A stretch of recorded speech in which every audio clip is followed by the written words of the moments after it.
No time for introductions. And I've hit the funny button. So, hiya chat. Hello everybody. It's your friend, Tale of the Toaster, the one you've come here to see. But, not the only one that's here, because somebody I've now spoken to for exactly one sentence of my life. Yeah. Everyone say hello to Hop-Hip Enjoyer, and also let me know if you can hear her. Hello. Sorry, I was feeding the dog. It's alright. Well, my clock says it's only 7:02, so Yeah. much as I was like struggling to get my audio working on my own end, we had a wobble, we had a little panic, but we're back because Hakuoki is going to have a guest for the first time ever, because First time in Hakuoki history. Hakuoki should by this point be retired. However, one person very persistently continues to ask for one particular route in this Shinsengumi story. So Yep. I've agreed on account that she sit through it with me. So this is Hop-Hip Enjoyer, the first tribute offered up by the Trobal Nation to actually go on content. So hopefully you can see the chat on your side on another tab or something. Yeah, I've got it pulled up. Tab. Have you also got the cheat sheet for how? I was thinking I'm gonna go from memory till I mess up. You're gonna go. All right. Well, it will be your fault if we do screw it up. So My let's fault if everything goes wrong. begin. Chat, could you let me know like how's my volume compared to Hop-Hip? Because I can turn her up a bit if need be. For now, I'll just get the game ganning, and then we'll cheer it up if we need to. I'll stop rambling so that you can actually get a sense of Ray's voice. No, I've bloody... Right. Oh, I can hear myself. You taking your headphones out? No, 1 second. My Discord's it likes to be a bit funny. Bit like me. Alright, 1 sec. Well, they were saying the volume was all right. Oh, I can't hear myself echoing anymore. So Is that any better? yeah, you wouldn't need to turn yourself up. If people said you were too quiet, I'd turn you up myself. But when I Right. started hearing myself, I'm like, hang on. But sorted. And just in time to thank the one and only Jin for the first £2 donation of the stream. I would like to clarify that all monetary donations that take place during this collaborative stream between Tale of the Toaster and Hop-Hip Enjoyer will go straight to Tale of the Toaster. It all goes into my pocket. Not running a the single stream. penny my way. So thank you, Jin, for the £2, who says, did you know Ozrock is in Beyblade Metal Saga? I don't believe you. This is bait You know what? to try and get me to play the game on the channel, and I'm not falling for it. Right? I mean, she's talking about the anime here, and I can confirm because we watched about like 106 episodes of it over the course of 3 or 4 days. that's what's a real go outside moment. Yeah. But And what she's not telling you is that he's only in the first 30 episodes because there's no subtitles after 30 episodes, and you've got to switch to English. I mean, do And I I was need like, he to does know? not sound as good in English. Do I need to know what he's saying though to understand his voice being there?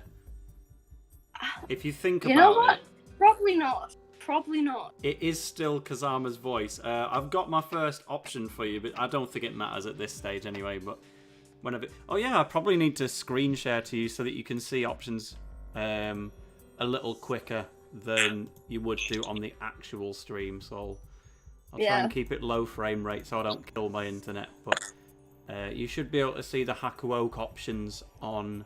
Yeah. I was trying to blend Hakuoki with options, but it just sounded like I was saying woke options, so my bad. But don't know how it's ended up so squashed on my screen, but hopefully you can see that. Yeah. Is it squashed for you as well? It's a little bit squashed, but I can read it, and it is the second option, I believe. I'll have another crack. Maybe it was just to do with I don't know, if I just do the whole screen, that should sort it. Read, so second option. Aye.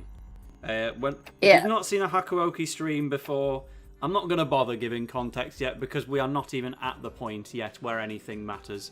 Got another option on screen, so just. Well, I mean, whoever owned this copy of the game last has chosen the right option for you. This is true. It's only ever going to be decided to tell them I wasn't a fella. Can't believe it. But I mean, we're really reinventing the Hakuoki streaming landscape now by actually having a woman on the screen. You can. Yeah. Oh, we've already risked him up a bit. The first flower petal for Heisuke in the first 20 minutes. Oh dear. But yes, wow, it's amazing. We have otome games with both genders represented, or at least two of the available options now. Bit late, but thank you to War Criminal for donating $2 which is roughly £1 Great British pound. So really, you've got the best end of the bargain here in the Trobal meme of only ever donating 2 of your native currency, because you can just spend half to get the same number in. Love that. But it's also your very first donation ever, so Mr. War Criminal, who woke up at 5:54 in the morning for this, I appreciate you. Ray, what am I going to do? It's... Shit. I think it is talk to someone. Right, you're telling me I need to talk to someone. What's this? It might have been... It's either talk to someone or search the compound. I'll know if I've messed up, but it doesn't really matter during the early game. It does sound like the viewers are getting quite a bit of lag. Even my YouTube has warned me about it, so I'm going to turn off the screen sharing to you. Hopefully that should fix it. Because even though it was only 15 frames per second, it was still forcing me to do it in 720p, which seems a bit over the top. But hopefully we should be back to serviceable now. I'll wait for some YouTube comments to tell You're gonna have to enjoy a bit of a Okita in the meantime by accident. Incidental Okita, the reason I got this game in the first place. Let me just ask the chat directly. Because it's still giving me the error message, and I'll tell you this, for one person in the chat will understand this completely and everyone else won't. But the error message I'm getting in YouTube Studio is Wikipedia new messages orange. which is a shade of orange you will only recognize if you have made a Wikipedia account and used it enough to remember what the new message notification used to look like. I can't even say it looks like it now because it doesn't anymore. But I'll never forget that orange. Say still lagging. Ooh, let's have a look at my actual Wi-Fi connection. It should be fine because I can hear Hopip just fine. I think. Keep chatting. Yeah, I'm seeing a bit of lag on my other tab. Oh, right. We've never had this before. Let me close down anything unnecessary. So if it was like Twitch, I'd just close the stream and start it again, but it's terrible for YouTube VODs. What's the option, by the way, out of leave and search for me dad? And it's you want to go search for Walter. Walter, is that his name? Yeah. Sure. To us, yeah. Breaking Bad Walter. Yeah, this is not doing much to help itself. In OBS it's fine. I'm not seeing any lag there.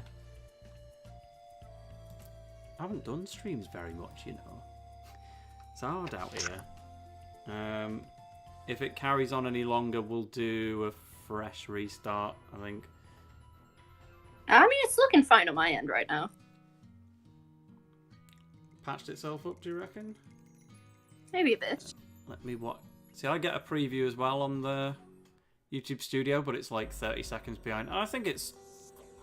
Yeah, it's still giving me the orange message, but it looks pretty lagless now in the preview window. War Criminal's telling me the same. So, all right, well, it's annoying because this... It is weird looking at the DS version of this route, because I did play the Steam version, so there's more characters. So there's like a big chunk where you're introduced to another character during that section, and it's just not in the DS game. I'm going to assume it's look for Heisuke here rather than look for Okita. Oh, yeah. I'm going to press the button. Yeah, it's annoying though, because even now that my stream's fixed, the Wikipedia orange message has not gone away, and just for completionism, I'm going to show everyone the tab.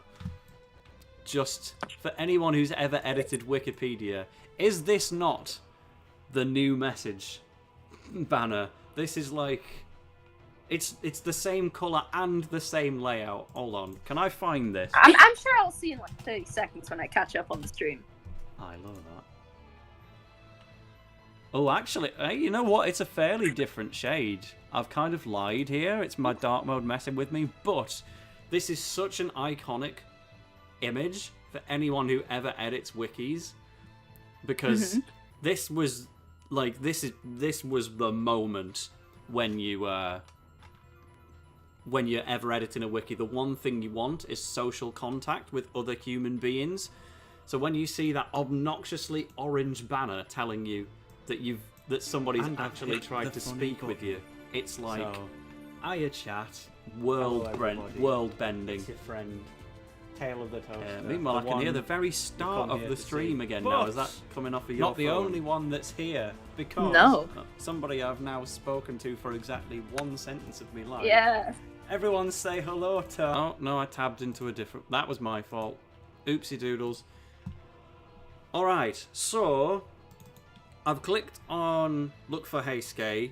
I think we've seen this before, though. But it might... I don't know if you would have. You would have seen the scenario where you went to go save Okita. Yeah, I would have gone for Okita given the option. So it was in green because of the second-hand game, but I guess this is still, for the first time, new content. But I mean, I don't think we're that bothered about the early game stuff anyway, because it's all going to be the same stuff, just with different people, and then once we get into later I believe it's the punchy man, the Kazama, the one who fights with his fist. I don't remember much about him, but I know he's a real one. Yeah, the further into the chapters we get, we'll get more Ozrock, or more Kazama, and Heisuke will actually start doing interesting things instead of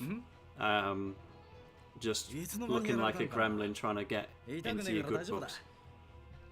Which clearly he managed, because again, we've got Hop-Up and Joya on this stream, because having played Hakuoki in its entirety, that was your chosen outcome. This is what you wanted. Yeah.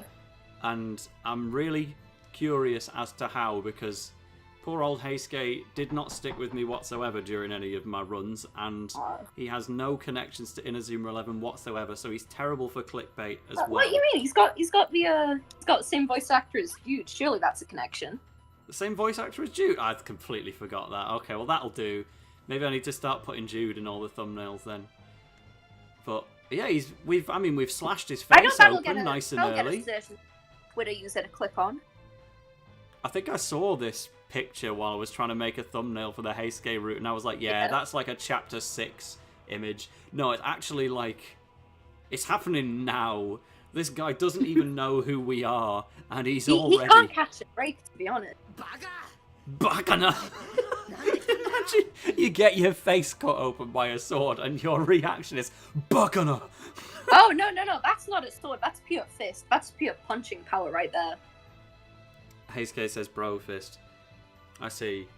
This is what I need to identify over the course of the stream, whether you actually like Heisuke for Heisuke, or you like your headcanon of Heisuke, the Heisuke you have invented. I very much like Heisuke. I think he's a really good character. Well, we'll start to see why then. I'll stick it on auto and catch up on the chat, because we've got some nice voice acting to listen to. We got NSOV. I'm seeing Sun and Chug Jugs in the chat. Oh gee, I wonder who that could be. You'll never guess who from. Yeah, surprise. And I think we got a fairly new chatter in NSOV. Haven't seen you very often. We're doing well. We're playing Hakuoki not alone as well, which is like, who plays otome games with another person? That's like not the point. Which is revolutionizing. We've got Aaron the Bird dropping in, who does not know what this game is, but still swung by anyway. We've got Portuguese dub fan in the chat, who has helped me with all of the Orion Hisatsu montages so far. He gives me the translations the moment they drop. Jin says, see you guys at the Smash Brothers Trouble Nation finals. What happened to that? That was meant to have happened. Oh yeah, we had to push it back because of a certain incident. Which may or may not involve me not knowing where my copy of Smash Bros was, and it perhaps being on the other side of the country. Oh, way up, we've got a real option here. Stop Heisuke or help Heisuke. Definitely need your help on this one. Yeah, the one time I didn't have my Smash cartridge with me, I just thought, you know what? I've played this game enough to be worth having it as a download as well, so now I just have 2 Super Smash Brothers. I believe it's help Heisuke here. I mean, you'd hope so if you're trying to shake him up a bit romantically. Yeah. So we'll do that. We had to do something about the Ronin. No, I figured it would more just be the fact I wasn't available to commentate it because I was in Costa Rica, which... yeah, we were so devastated about that. Chat got the early leak on, and I can say for sure it was bloody good. Don't regret that whatsoever. Everyone should go to Costa Rica at some point. It's banging. But yeah, Portuguese dub fan. I'm seeing trouble asking the chat if you kill a man for £4. Would I get that donation for £4 right now? Because I think the answer's leaning towards no. But I mean, if you give the donation first, you kind of put me in a binding contract at that point, don't you? Like, unless I physically refund you. Janus Greenway was trying to sabotage the group. You're supposed to become my eyes or something. That'd take like 5 years at least, he says. I mean, your eyes look fine now to say that they were just sliced through by Sephiroth's Masamune, but I'm going to put that more down to they couldn't be bothered to make more art than to him actually being fine. Yeah. I'm kind of devastated because my Heisuke plush is it's back in London because I didn't think I'd need it. I mean, it's not like I've put your face cam on the stream anyway. There's definitely room, but like, I don't even know myself what you look like, so we can't just dump you on YouTube unannounced. But I'm sure he'll be supporting you. An image of Heisuke plush in the other corner. That seems suitable. Let's go. Let's get another tab open while it plays automatically. If you just Google Heisuke plush, it's because I know you could one along on Google Images is the one I've probably got one you could DM already, but yeah, this'll. Let's get this downloaded, and I'll change OBS in real time.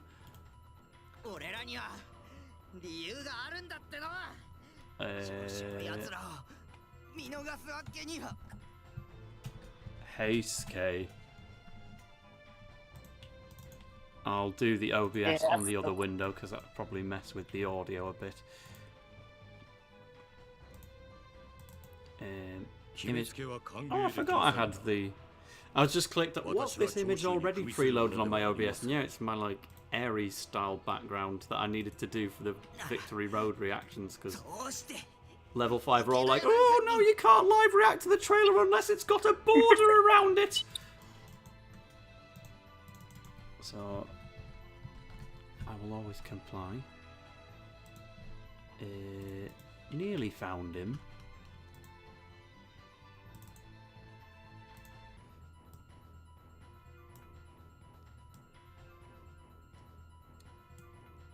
And there we go. I think it is now done.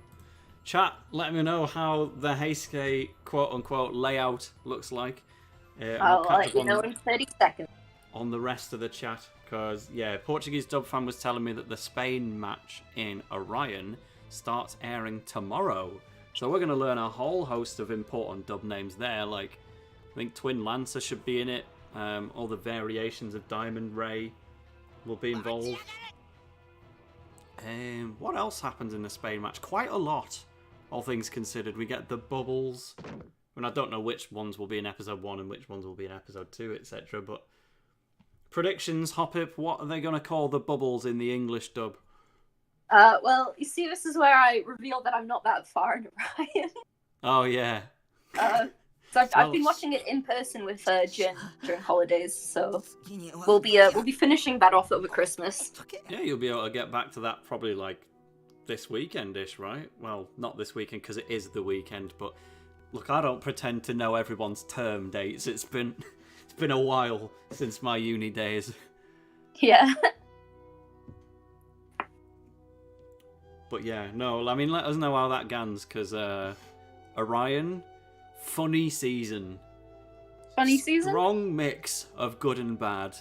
Nobody ever has the same opinion on it. I'm sure my opinions will be very incoherent, because just like with Ares, we're playing a drinking game for it. Oh, get me involved then. I'll pop over. Now you're speaking my language. I want to get bevved to Inazuma 11 Orion. That sounds hilarious. Because I thought Jin had already finished it. Is she just like introducing you to it? Yeah, she's exposing me to it. She's jealous that I'm the one drinking, not her. Oh, I see. Because I don't know. Is it like based on right and wrong predictions? Could she not just drink anyway? Well, I think she just thinks it's funnier if it's just me. Just trying to be your But caretaker for when you get this, overly perished on the bevs. Yeah, last time she didn't do a fantastic job looking out for us. I was horribly hungover the next morning. You're being a proper Geordie for us now. This is me. Yeah. Like, I'm a fake Geordie because I've never properly gotten hungover before. I just It's kind like of carry my on first being thing's drunk the next day. only hangover so far. Well, it's fine because obviously the next Orion session you're just going to invite me, and then I'll get more fervently finished. I'm only on like episode 6, but we're delusional enough to think we can finish it over in like one like sleepover. If we just pull an all-nighter. You really can't. Orion will whittle you down in that sense. It's a season with a lot of good, but it's got enough bad to the point where if you attempt to do it all in one go, you will feel like death. Even if you've got your bestie by your side supporting and being a big buff shoulder to lean on, it messes with you. You have to take time to process some of the bad stuff because you can't just soak it in all in one go and move on with your day. Like, yeah, I mean, I have been told it only goes downhill. I wouldn't say it only goes downhill. Like, where have you watched up to currently? I want to say the Kirihito and Heisuke have just tried to assault Philip by the lake. Somewhat after that. Really early on, yeah. Yeah. It's got its 2 peaks, neither of which you've reached yet. And right. You also become more tolerant of its BS towards the end-ish. You kind of, I don't know, it's a 50-50, like, the more the BS keeps coming, the more you desperately want it to be resolved so that you can just actually enjoy some Inazuma 11. But it also, like, basically on the first rewatch, I was really flagging towards the end, but when I rewatched it, having known, like, it never gets better on its flaws, I actually started to really enjoy the positive sides of it. I think Orion is definitely a season everyone has to watch twice. You will probably finish your first watch with a negative impression, but the more you go into it, the better it gets. And if you're beveraged enough, then, like, who cares? You'll enjoy everything. But yeah, definitely the worst parts of the season are right at the beginning, and then, so I guess it kind of gets better early on in the sense of it gets its worst stuff out of the way immediately, but also it's not like a marked improvement. It just kind of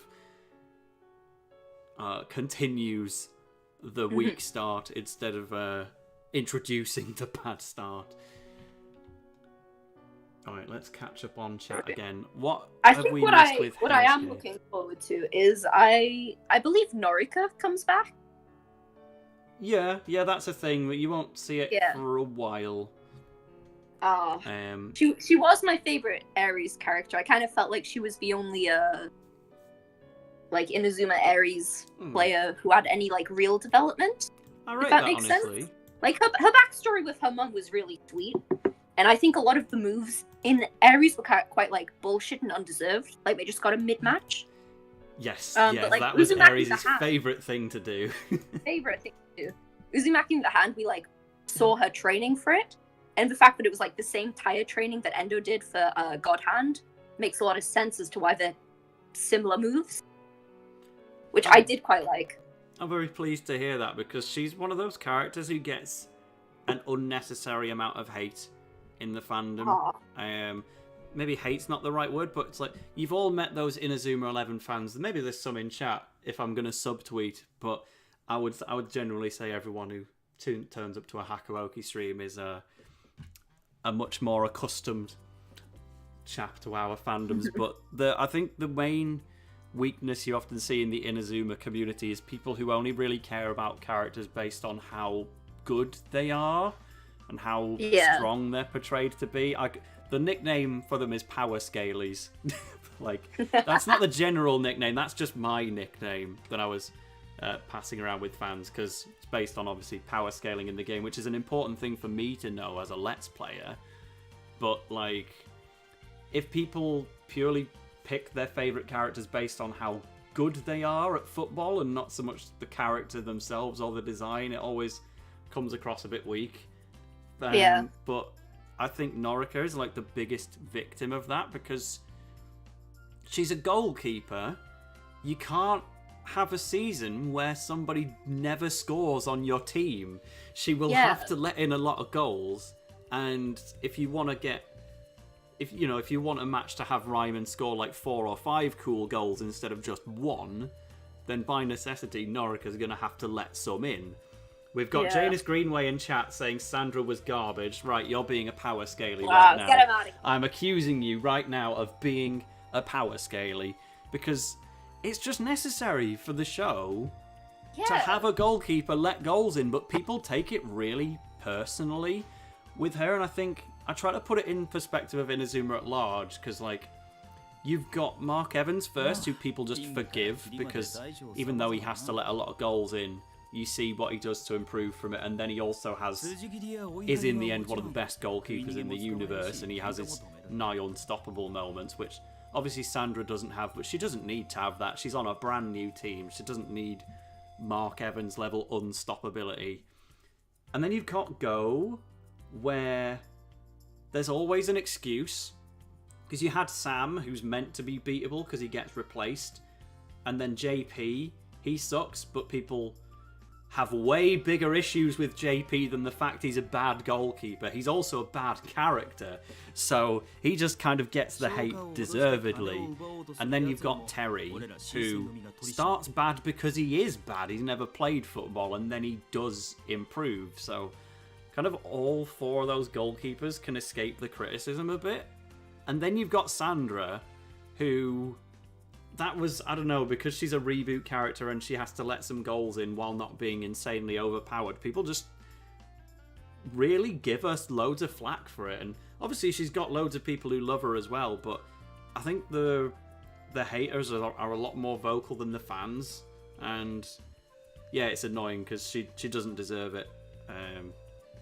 But honestly, that's a lot like when I was watching Beyblade with Jin last week.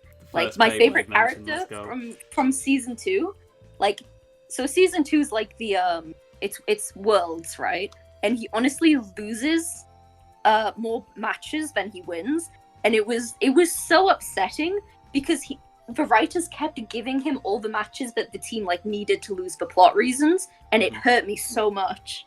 I see. And I'm like, I swear to God, if he loses this match again, I'm gonna flip my shit. Meanwhile, I've got to get my 3DS charger, so I'm going to let you entertain the crowd for a bit until I'm plugged back in. Toodles. Right. Alright, guys, this is why you should watch Beyblade Metal Saga. I'm sure Jin will thank me for this later. It's very epic and cool. If you watch the first 30 episodes in subbed, you can have Ozrock or Kazama from Hakuoki be there. And he's really cool and epic. And then the second season has this new character, Masamune Kadoya, and he's number 1, right? Ignore the fact that he loses a lot, but he's number 1 in epic. And there's an arc where he gets hamburger napped by the Russian team because they place a trail of hamburgers going from his train to the other train, and he follows the trail of hamburgers and he gets on the other train, and then he gets stranded in the wilderness, and it's really epic. And you should trust me and go watch Beyblade Metal Saga. And I don't have anything else to say. It's weird now. I can now hear everything. What's she said? Chat? Don't tell him. No one say anything. Have I been slandered? Everyone keep quiet. Keep quiet. We'll catch up. There's nothing exposing so far. I think we can probably get back to skipping in the game instead of leaving it running, because this isn't exactly Heisuke based at the moment. This is maybe new content, but I don't know. Do we think what we're looking at is important? I don't think there's any important Heisuke content till after Sanan takes the Chug Jug. Okay, then let's get chugging. Just like you while watching Orion, lol. Oh, we have to choose between stay behind and the other one first. It's stay behind. There's not much to do here, but if you go, there's just another chunk of content, but Heisuke's in there, so we don't care. Good. I promise, chat, we will start talking. Oh, well, yeah, Heisuke's in right now, actually. We'll slow him down a bit because Saito's appeared, who is still a guy I don't really know much about. But... Wow, that's sword autism. Yeah, that's him, is it? Yeah, that's it. To be honest, I thought you meant Heisuke was that. Sword autism. Well, I guess it's a different character who is connected to Heisuke a little bit. Yeah, that's Saito's Trouble's favorite, I believe. Is that just design based, or is he actually going to do something cool? Well, I think it's because she played his route first, and also he has sword autism. This guy gets a whole route. I don't even know who he is. I do know you, though. Inazuma 11 Isami Kondo. Let's go. Wow. I like Kondo. He's like the main character's father figure, and better than the actual father. And he keeps dying in every route I've done. We need a way to keep him alive. I hate to tell you this, but I do think that is every route. I believe you. I think that's just a necessary part of history, unfortunately. But too bad for you, Heisuke. You can't go and fight if you're injured, can you? What? Come on, this is different. There we go, Heisuke moment. So he is still injured, even though he looks completely fine. But yeah, we'll just pretend.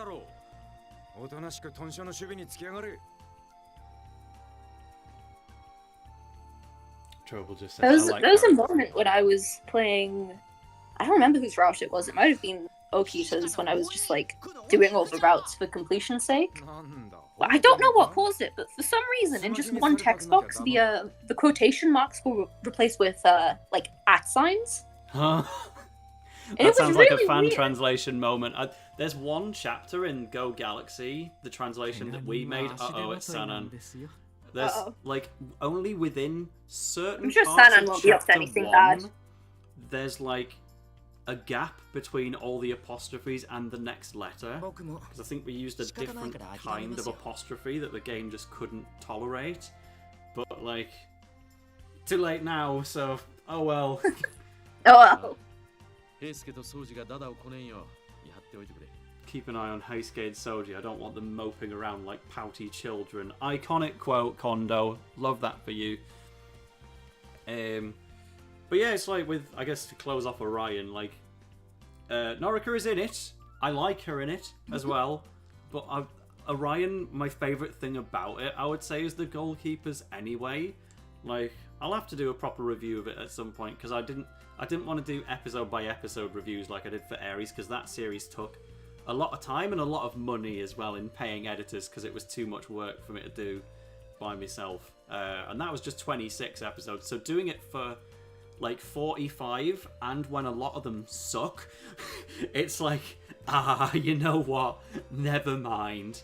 But now that I've been doing the Portuguese dub moves montage, I've been on a bit of a positive Orion kick again, especially when I came up with my own dub names in that other video before we found out that they were going to be officially revealed. Yeah, I'm on my Orion good phase, and if I watch it again, I'm sure I'd slip straight back. But the goalkeepers are my favourite aspect of the whole season, and Norica is no exception, but she also won't be in it. Another character I really like is good old Bunny Cottontail. Yeah, you're not getting her again, lol. Yeah, never seeing her again. Saw her like once in episode 1 of Orion. And Jin was like, yep, that's it. Say goodbye to her forever. Same with Jordan. He doesn't get anything beyond episode 1 either. Go to the inner courtyard? Yep. Question mark.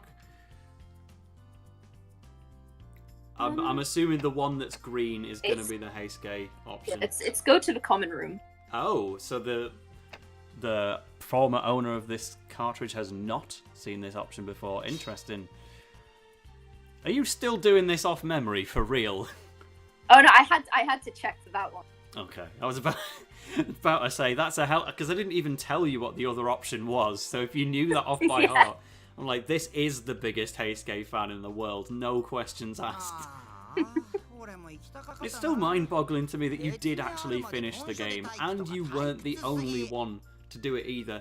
I really did intend for this game to just be a one-off stream for a laugh. And it just... Here we are! It actually created a legion of super fans who, like, full-on finished the game, and here we are. I'm in a call with one of them now. Yeah. It's funny, how long had it been since I'd heard Sanan say something nice to someone? He'd been a kind man once. I missed that Sanan. This is Simeon before he discovered he had psychic powers, obviously. But yeah, Portuguese dub fan, he's actually pointing something out interesting in chat, because Inazuma Japan, like when it got Norica back, it did have a few other extra members as well, and a lot of them were based on fan votes.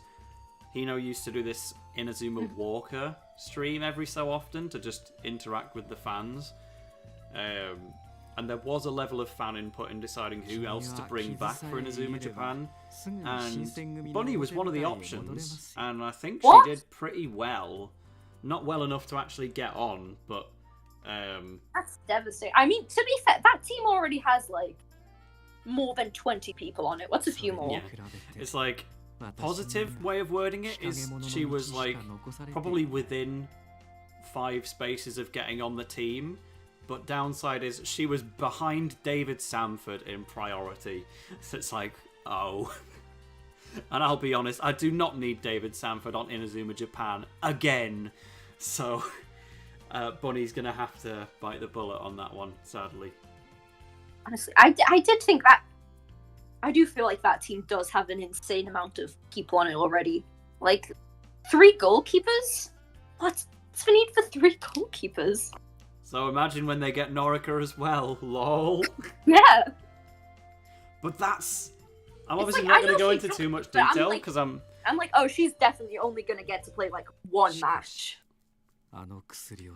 That to me is the interesting part about it, though. I'm not going to like give away plot or anything, but I don't think there is much plot to give away. I think the goalkeepers are my favourite part of Orion, because it is an interesting dynamic. The fact you've got so many goalkeepers when you can only use one at once, and one of them is literally Mark Evans.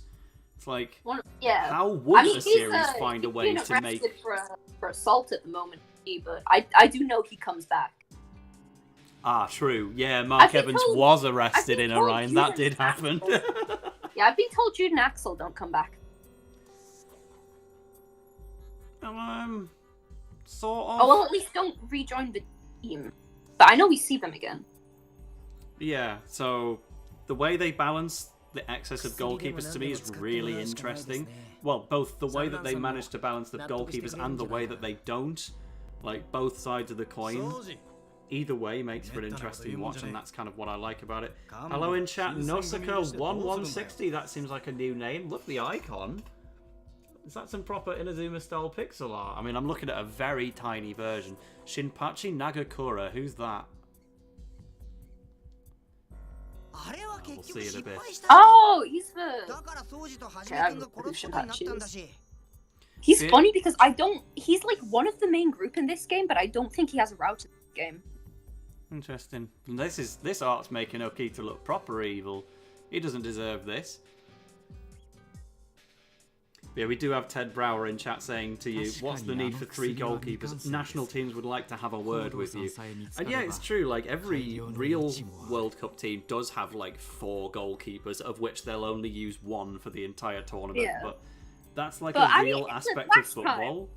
Last time Inazuma 11 had an internationals arc and had Mark Evans on the team. Their subkeeper was only in like 2 matches. Mm-hmm. It's so sad for a Darren like fan. Darren was just there to stand around season. And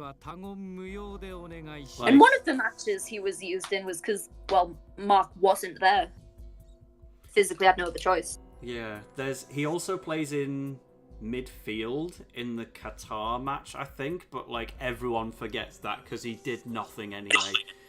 I think Darren's official match total was 3, but as a goalkeeper it was 2, not counting the Dark Angel stuff, which I guess is another match for him. But yeah, no, I always made sure to use him as my goalkeeper in the Let's Play whenever it would allow me, and my commenters would often get quite annoyed at it. To this day, I still get, why aren't you using Mark comments? And I just say, why aren't you using Darren? But I know so many Darren fans. I like Darren. I wish he got to do more. Yeah, like, my Italian buddy Ryusei Boys, Ivar, his favourite character is Darren. Also, my mate Carla in Spain, her favourite character is Darren, and he's at least in my top 20, if not higher. And we all got mugged. He was useless in season 3, and then he wasn't in any others. So, rip. But yeah, the way Orion deals with keepers, it's quite realistic, and I like it for that. But you'll see. Ah, him! It was just sorry, we got a Kazama flash on the screen. He didn't speak. It's just an introduction. But I'm gonna go back to skipping, I think, because we've left Heisuke now, and we start chapter 2.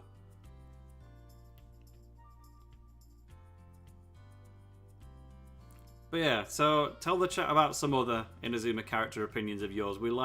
So you like Bunny and you like Norika.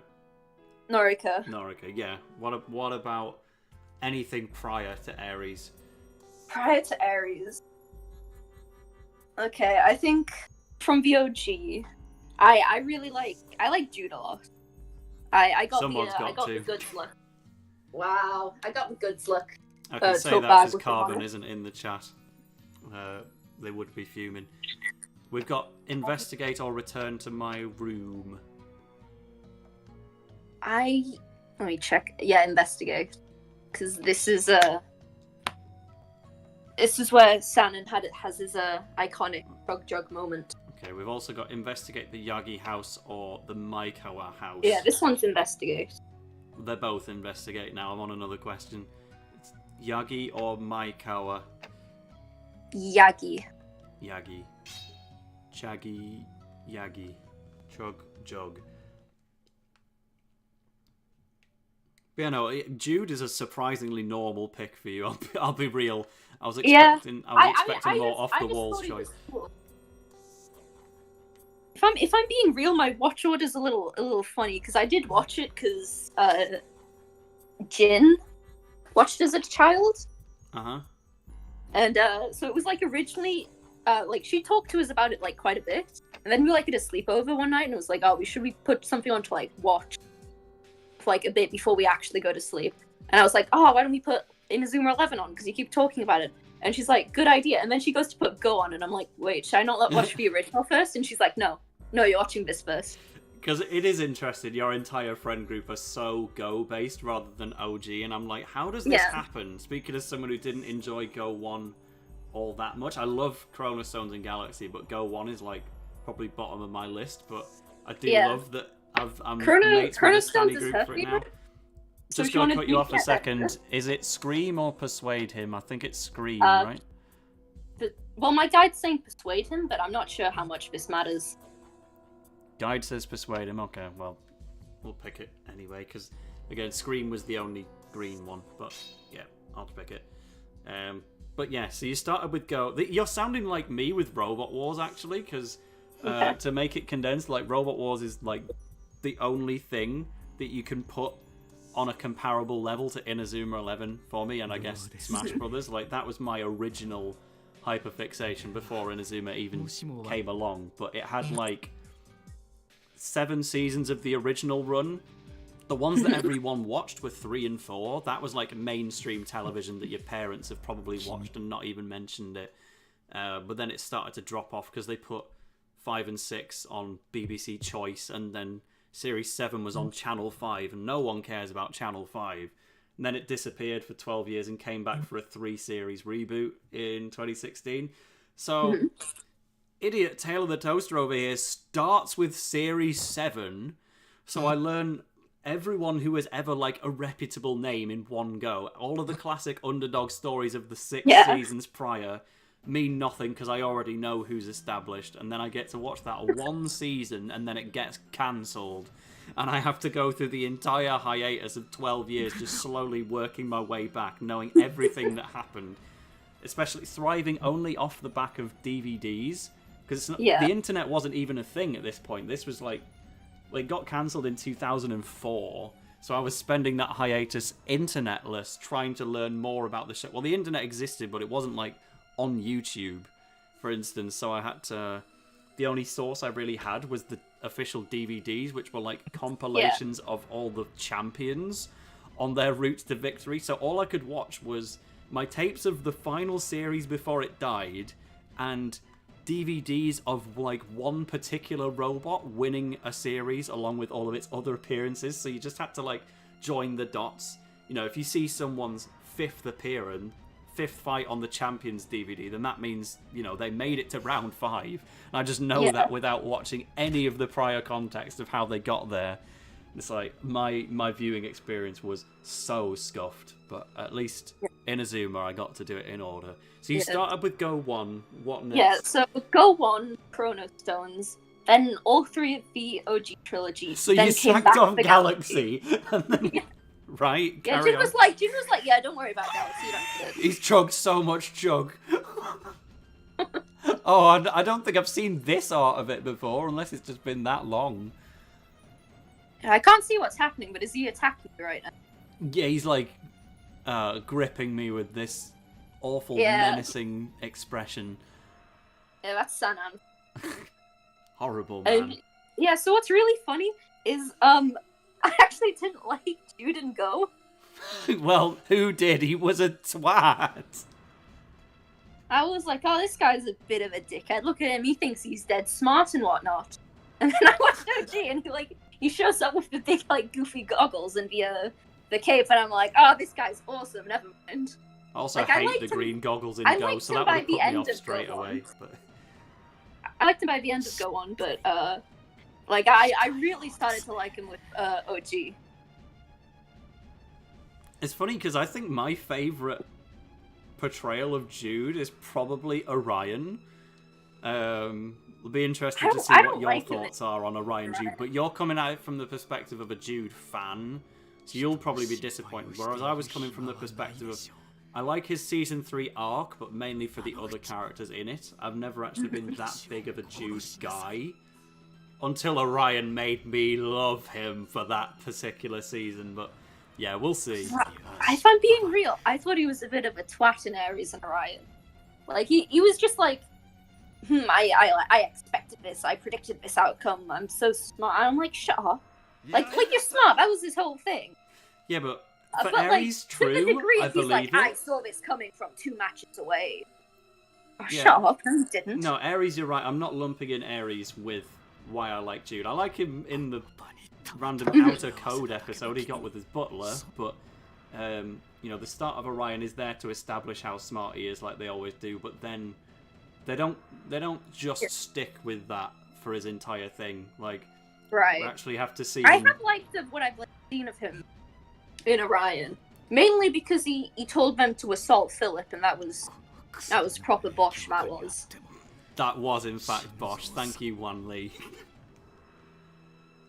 Yeah, that was epic, and then he immediately got framed for doping, and I'm like, oh, bye, Jude. Guess I'm not seeing you for a while. Damn, maybe you are a bit further ahead than I thought then, because I know that the Heisuke trying to assault Philip, that's episode 4, I think. Yeah, so it's like it's mega early, but so I'm like after the Australia match, and I'm like in between matches. It's like that one where they were assaulting Philip, and then at the end of that, Jude gets framed for doping. It's They funny wanna as get well rid of because him. his name is Philip, but they do call him Phil in the dub. It's just us who've collectively decided to stick with Philip because he doesn't Yeah. deserve to be Phil. He's No. too lame for that. But poor Philip, like, and nobody talks about the other name they revealed for the Orions originals either. Like, people still just use Philip. But yeah, it's great. I think him having.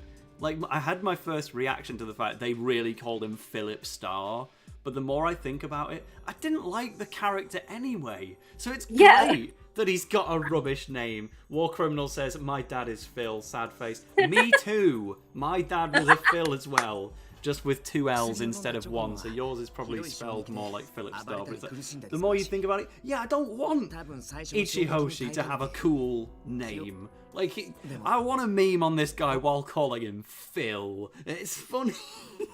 Yeah. I don't like him so far, though. I'm like, I just think he's a bit of a.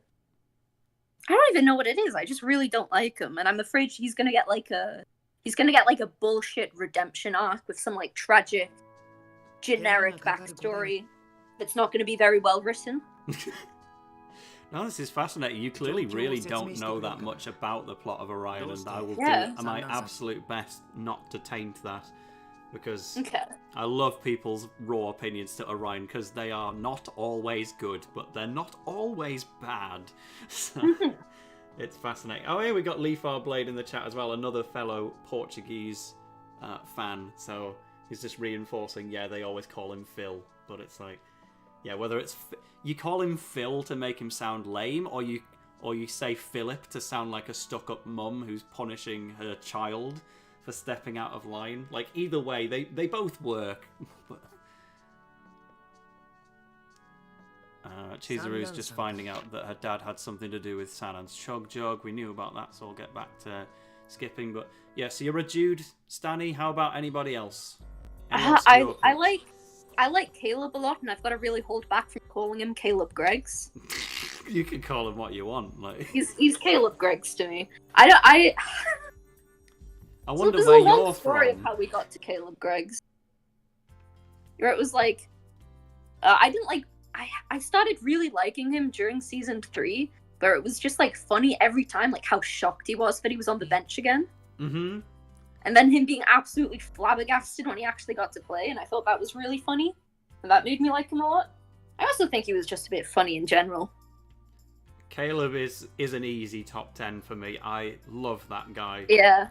Not so much in Orion. Don't get your hopes up for him in Orion. He will not add much to the experience. But Awful rule for Aries. One of the drinking game rules was originally like drink every time Fudo appears, which because he doesn't show up that much. We then changed to every time his voice actor Kazuyuki appears, who also voices what's his name, Kozumaru or Basil, right. and he appeared like every other scene and said something.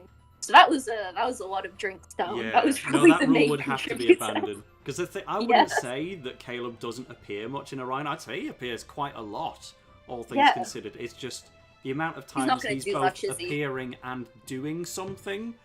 is a different matter. We've got a choice between remain here and return to headquarters. This one, let me just check it. I believe it's return to... Yeah, it is return to headquarters. Cheers. But yeah, Caleb, I loved him from the moment I got the Inazuma 3 game, just because... I mean, how much have you played of the actual games? I'm a bit into 3. I haven't gotten that far in it. Okay, because, yeah, the way the game writes him does a lot of heavy lifting. He's a great character in the anime anyway, but when the game writers just have, like, a blank message during their translations where they can get him to say anything to anyone, they always just spent their entire working day... Oh, that image flashed up for a second. Oh, dear. Yeah, the Inazuma dubbers must have spent, like, an entire day on everything Caleb says, because he never misses. It's always funny. Even Scott Banyan actually gets some really good lines in Inazuma 3. We just don't want to acknowledge that because I'd already decided we didn't like him by that point. Whereas Caleb was essentially coming in with a fresh character. Like, no one even really remembered him that much from Season 2, and then he just, as soon as he's here, everything he says is brilliant. We've got a choice between I'm worried about Okita and it's not any of my business. I don't think this matters, but if you're worried about Okita, it kind of takes us, like, on a little Okita side quest. So you're better off just saying it's none of our business. Not any of my business has not been selected by the former owner, so I'm going to go with that and skip through it all. Just going to scroll up to an earlier chat message. I was having a brief... talking to Nosaka 1160. He said, yeah, I was right about the icon being Inazuma based. I've lost the message again. It's just refreshed on me. Yeah, it says, since I upload videos regularly, it was time to use a somewhat personal profile picture, since the previous one was just a picture of Inazuma Japan. Budding content creator, apparently. You'll love to see it.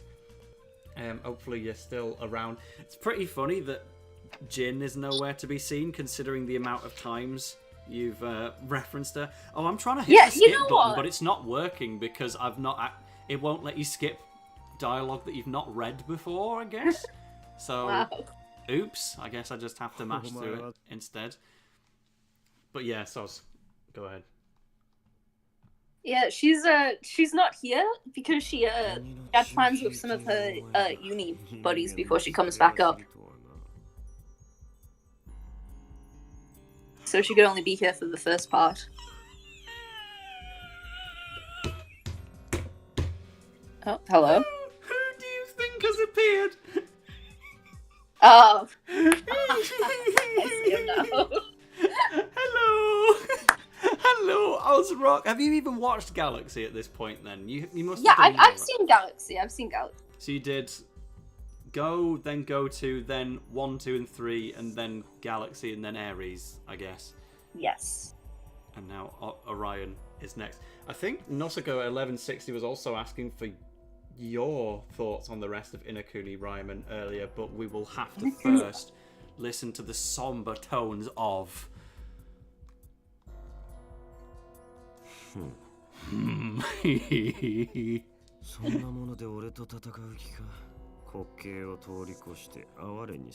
because I'm looking at him and I'm like, that's Ryuga from Beyblade. I know that guy. He has... Ozrock has had such an extensive voice acting career, it's mad how much he's actually done. But to me, he's Ozrock Kazama in that order. If there's ever a Tale of the Toaster movie, after I win Squid Game The Challenge Season 2, which I applied for today, I want this guy to voice me in the Japanese dub. That's non-negotiable. If you get that's a condition. If you get to be in the Tale of the Toaster movie, you can be voiced by Caleb Stonewall and Kazomaru's voice actor. Oh, thanks. It's very considerate of you. I'm sure he can do a great woman's voice. Yeah, we get two of like the most famous voice actors. But yeah. So you were saying anyway, Jin was in chat for a bit, dropped a little £2 donut to wish you good luck for your first stream with the toaster, and then had to neb off to. I actually found out about the stream through her because for chat's reference, I only found out I was here through the same tweet. You probably would have saw. We Except like to Jin play saw a it few first. pranks here and there. Yes. Chat, this is how you get people to collab with you on streams. You just announce that it's happening and wait for them to turn up. She agreed to do it like 2 months ago during the previous stream, and she's here, so it worked. I think I got called a slag, actually. Who said that? Jin. Ah. The time, let me find it. She put it in. What was it? Somewhere Oi in one of slag, the why didn't you tell confirmations. me you were doing the stream today? Yeah, it was all caps. I'm going out for dinner, slags. It's alright, well. I can't believe this shit. I can't believe you do this to me. I can't harass Tale of the Toaster via donation. So I replied, I can't believe I'm commentating Hakuoki. I just found out about it through you. Yeah, it's like, I don't imagine we're going to finish the Heisuke route here, so there will be at least another one where you get to join me. But by the same token, I'll have probably met both of you anyway at that point, because you'll both be in the same city, so less novelty of, oh my god, he's commentating with my friend, I can shout abuse at him through monetary donations. And it'll probably be more so, oh, that's the guy I went to the bar with, lol. But yeah, we'll have to set I something saw like that that guy up. at Smash Bros. Locals. Exactly, it's the Smashy Bros commentator, but no, we'll definitely get something set up like that once you're all back from uni and that. Kazama is still here. Idiots, are you too blind to see I'm doing you a favour? Unfortunately, I think this is dialogue we've read before, but oh, Todo's getting involved. It's you. You're the face of the stream. You better shut your trap before we gotta do it for you, he says to Ozrock Boldar. He says the smaller the dog, the louder the bark. Heisuke owned, I'm afraid.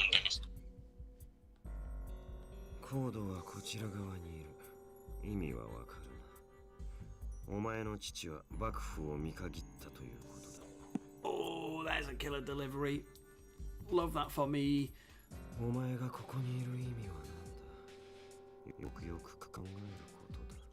Raymond, we've got the first replay. We are listening to that again.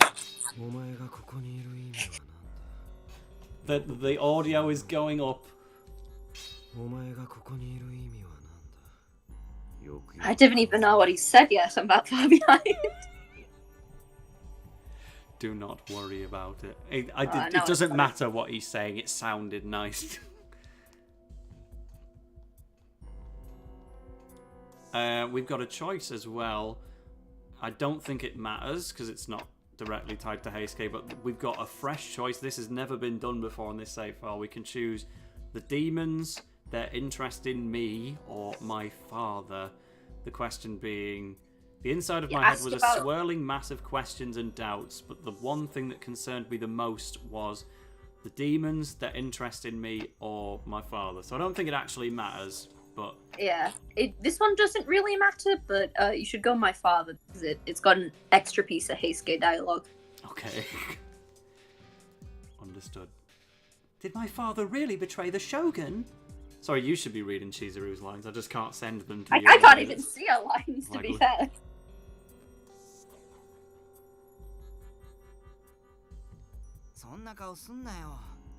Yeah, here's his line. At least you know he's alive, right? Leafar Blade says, is all stream just going to be Tails seeing all anime and video games that Ozrock's voice actor appears in? Yes. We can, in fact, go through that list again, if need be. But good to know that Beyblade is one of them, because I was old enough to be part of the Beyblade generation. Like, the kids in school that I went to, they all loved Beyblade, but I just wasn't prepared to be seen as cool at that point. I didn't even play a Pokemon game until I was in year 7 at school, because I was that averse to liking things that people liked. Like I was a hipster before the term hipster existed, and then once the term hipster started to exist, I realised what a problem I was, and started to wisen up my act a bit. But yeah, I would like desperately avoid any and all things cool in school because I was just a bit autistic with it, to be honest. But hey ho, Yeah. we still had a nice childhood looping episodes of Robot Wars and Thunderbirds and nothing else. I mean, I spent a lot of my primary school childhood watching Yu-Gi-Oh reruns. Excellent. I got Pokemon Advanced Generation on the TV and Diamond and Pearl, but Yu-Gi-Oh I think was a Sky Diamond only and Pearl. Trouble will be happy to hear that. She's rewatching it solely for Paul at the moment. Paul's the best character in the Pokemon franchise, and I've made no secret very happy to hear that. of sharing that opinion with her and the rest of the Pokemon fandom because it's just true. There will never be another Paul ever again, and that's sad because he clears the only episodes of Pokemon Journeys that I watched were the Paul comeback episodes, of which there were 2. And I just had to be there for it, but Chat's caught up. they're just on about Zexal instead. But now Trouble's on about Paul. But I'm a massive. The other day she Paul informed us enjoyer. she's hit a drought where he doesn't show up for like 18 or like 20 episodes or something. Skip, big skip.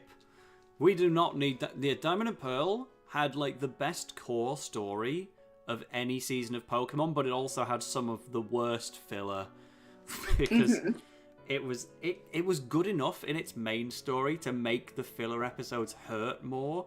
If you've got a season like Sun and Moon where it's all filler, it doesn't matter. But Diamond and Pearl really made you sad to have a filler episode. Because even if it's an episode which is mostly filler, but a Pokemon learns a new move, like Weasel learning Ice Punch, then it counts. Like if Bulbapedia gets an entry in major events, it counts. But the pure filler ones, yikes. But yeah, I'm a massive Diamond and Pearl fan, and then Black and White. Ash had a Swadloon, and they still managed to disappoint with that season. That's crazy. But Journeys is now the second best season of the anime because Paul was in it for 2 to 3 episodes.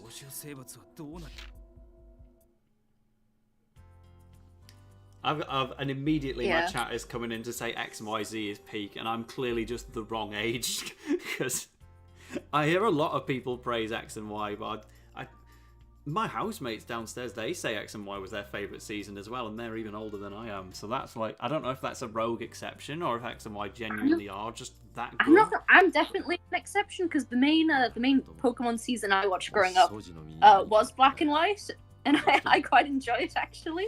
I like I think Silent. that's just the Iris nostalgia, is annoyed. The episode where though. Iris I like and Silent. I would say the episode where Iris and Excadrill finally start to bond is probably one of the best episodes of Pokemon altogether. Yeah. But it's got like equal amounts of filler to Diamond and Pearl, with the main story itself being a lot worse. So I enjoyed Ash's rotating team. That was a good aspect, but you could tell by the league they were so done with it. Like they didn't even try and build upon what they'd already had.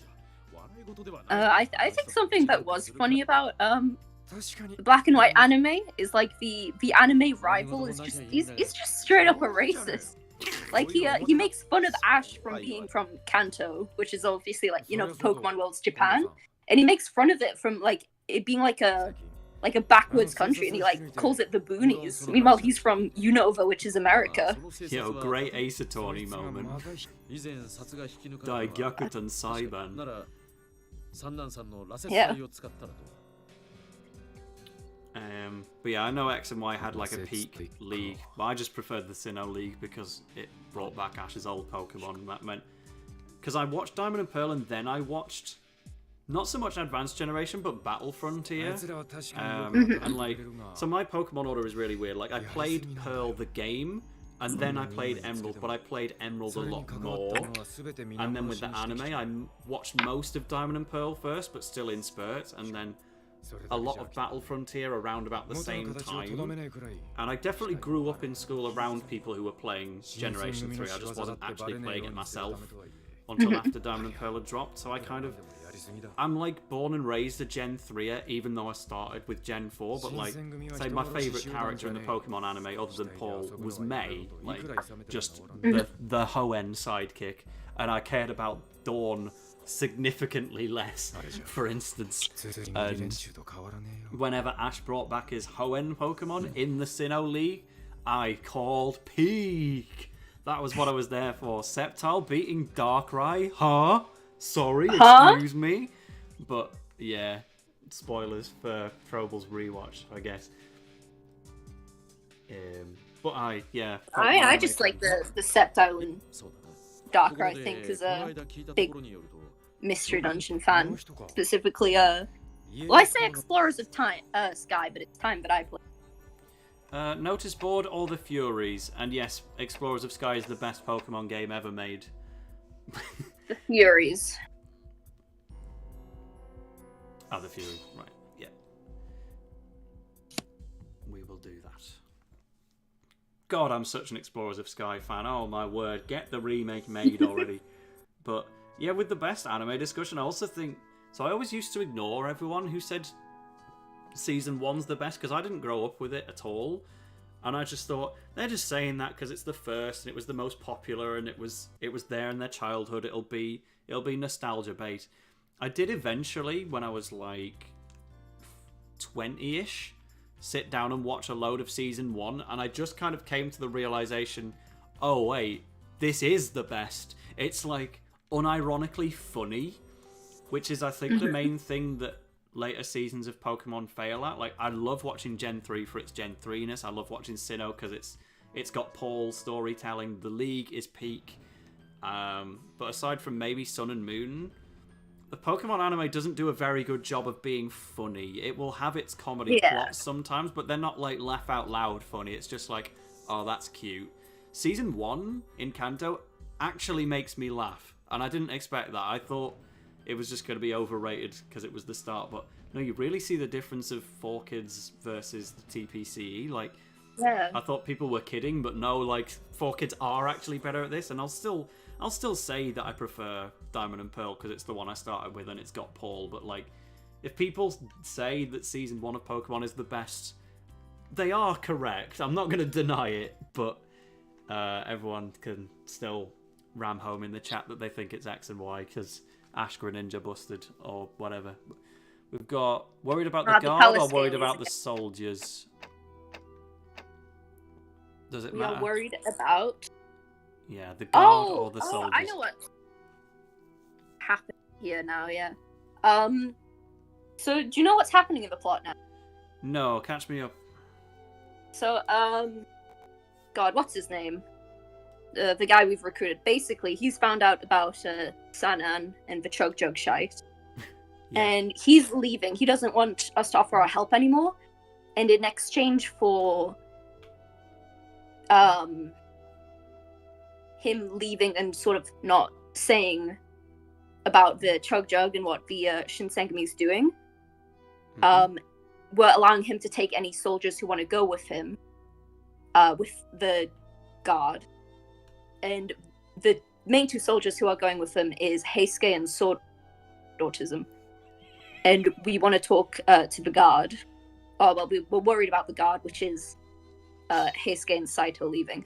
Okay, so I will not skip this whatsoever. We are tapped in to read about Heisuke, but good grief, Hop-Up Enjoyer. This is what you're here for. Again, I'm telling you, chat, unironic Hakuoki fan, we found one. And when I say we found one, we created one. You created one, because she didn't give a frick about Hakuoki before these streams, but went away to play the game for herself, loved it, and now she's the expert from which I learn in these streams.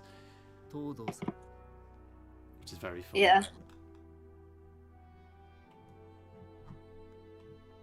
Also, yeah, Yamazaki, he's another guy who's not really relevant in this version, but he's dateable and has his own route in the Steam version.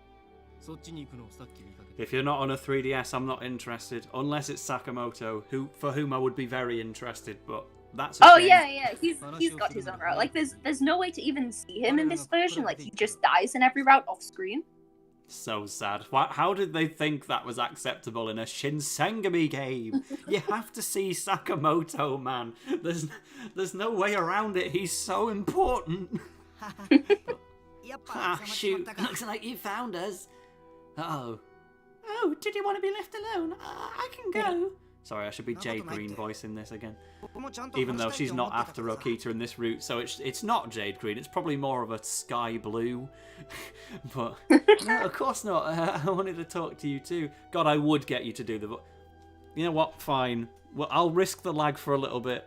Oh, actually, I can't do the voice. I can't do the voice. I wasn't going to get you to do a Liverpool one. It was just going to be a female speaking accent, which would be better than I can manage. But yeah, no, I didn't realize. I don't know how this call's still working actually. After I closed I've got Discord. messages from Trobal saying she's calling out right now, whatever that means. I don't even know what you just said, so probably for the best. I wanted to know why they were leaving the Shinsengumi and why they were going to follow Ito. Because Ito's got a cool design. Why, huh? So I should say, in I think it was like the first playthrough where we got to a choice where if it was like help, or like it's like something to do with Heisuke or help Ito, and then we chose the Heisuke option because we pressured you into it, and then Ito got killed. I'd just like you to know that the help with Ito bit was helping kill him. Right. Well. Because at the time you were like, you've all just gotten a man killed. I hope you all know that.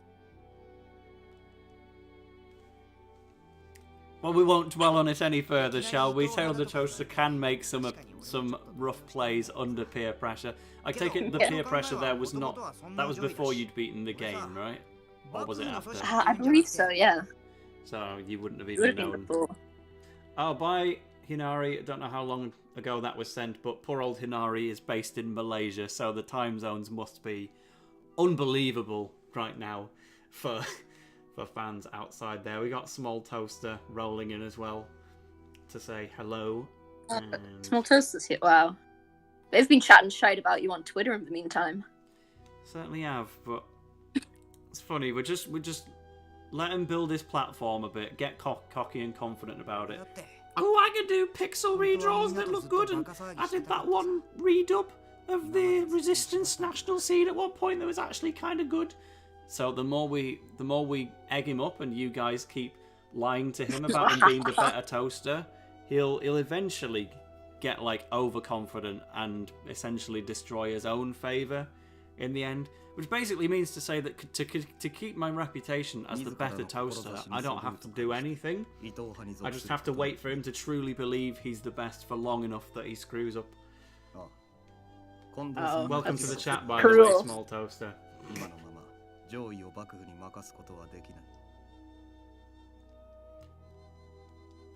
Saito, meanwhile, is having a chat with us. If I must set my feelings for the Shinsengumi aside to fulfill my ambitions, then I will. Damn. Dude is a loner. He's going to go on Squid Game The Challenge Season 2, which is something I said in this stream and completely glossed over. But yeah, chat, if you see me on Netflix later next year, lol, that means I got accepted. We have a choice between wanted them to stay and felt betrayed. Surely it's the top one, right? Surely it's... Yeah, it's wanted them to stay. Cool. Don't leave the Shinsengumi, will you? Please, Heisuke, we've got to raise you up for some reason, because Ray said so. And I'll find out why as it goes along. For now, he's just...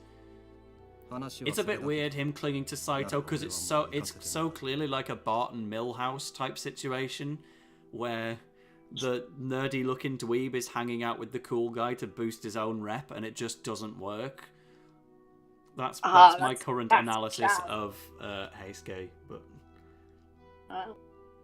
I believe one point you called him the Todd Ironside of Hakuoki. He is. Todd Ironside would absolutely try and hang out with Axel Blaze to boost his rep. Nah, Todd Ironside wishes he could be Heisuke. Todd Ironside and Heisuke would get along very well, but they'd have to hide that fact, lest they have another Season 3 Defenders moment where their only purpose is to make Darren better for one match. Which, by the way, is my favourite arc in Inazuma 11, alongside, like, Chrono Stones Ragnarok and just the very first chapter of Chrono Stones. But, yeah. The way that the Nobodies band together to help out Darren LeChance, episode 101 and 102, I am so about that. The Nobodies is a cruel way of referring to them, actually. Like, I know Kuromatsu's there, but still.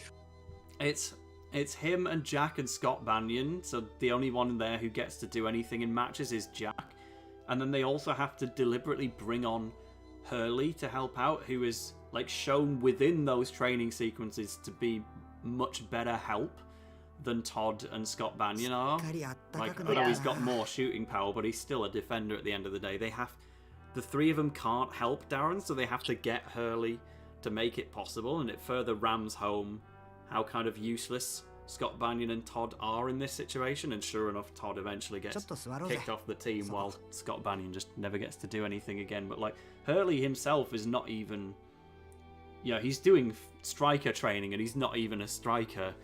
So it's like, they really felt like out of the 16 available characters, they were scraping the barrel as best they could to help Darren, but it's just really charming. And the fact that the one manager involved as well is Celia, the one who otherwise does the least in the season. I like Celia.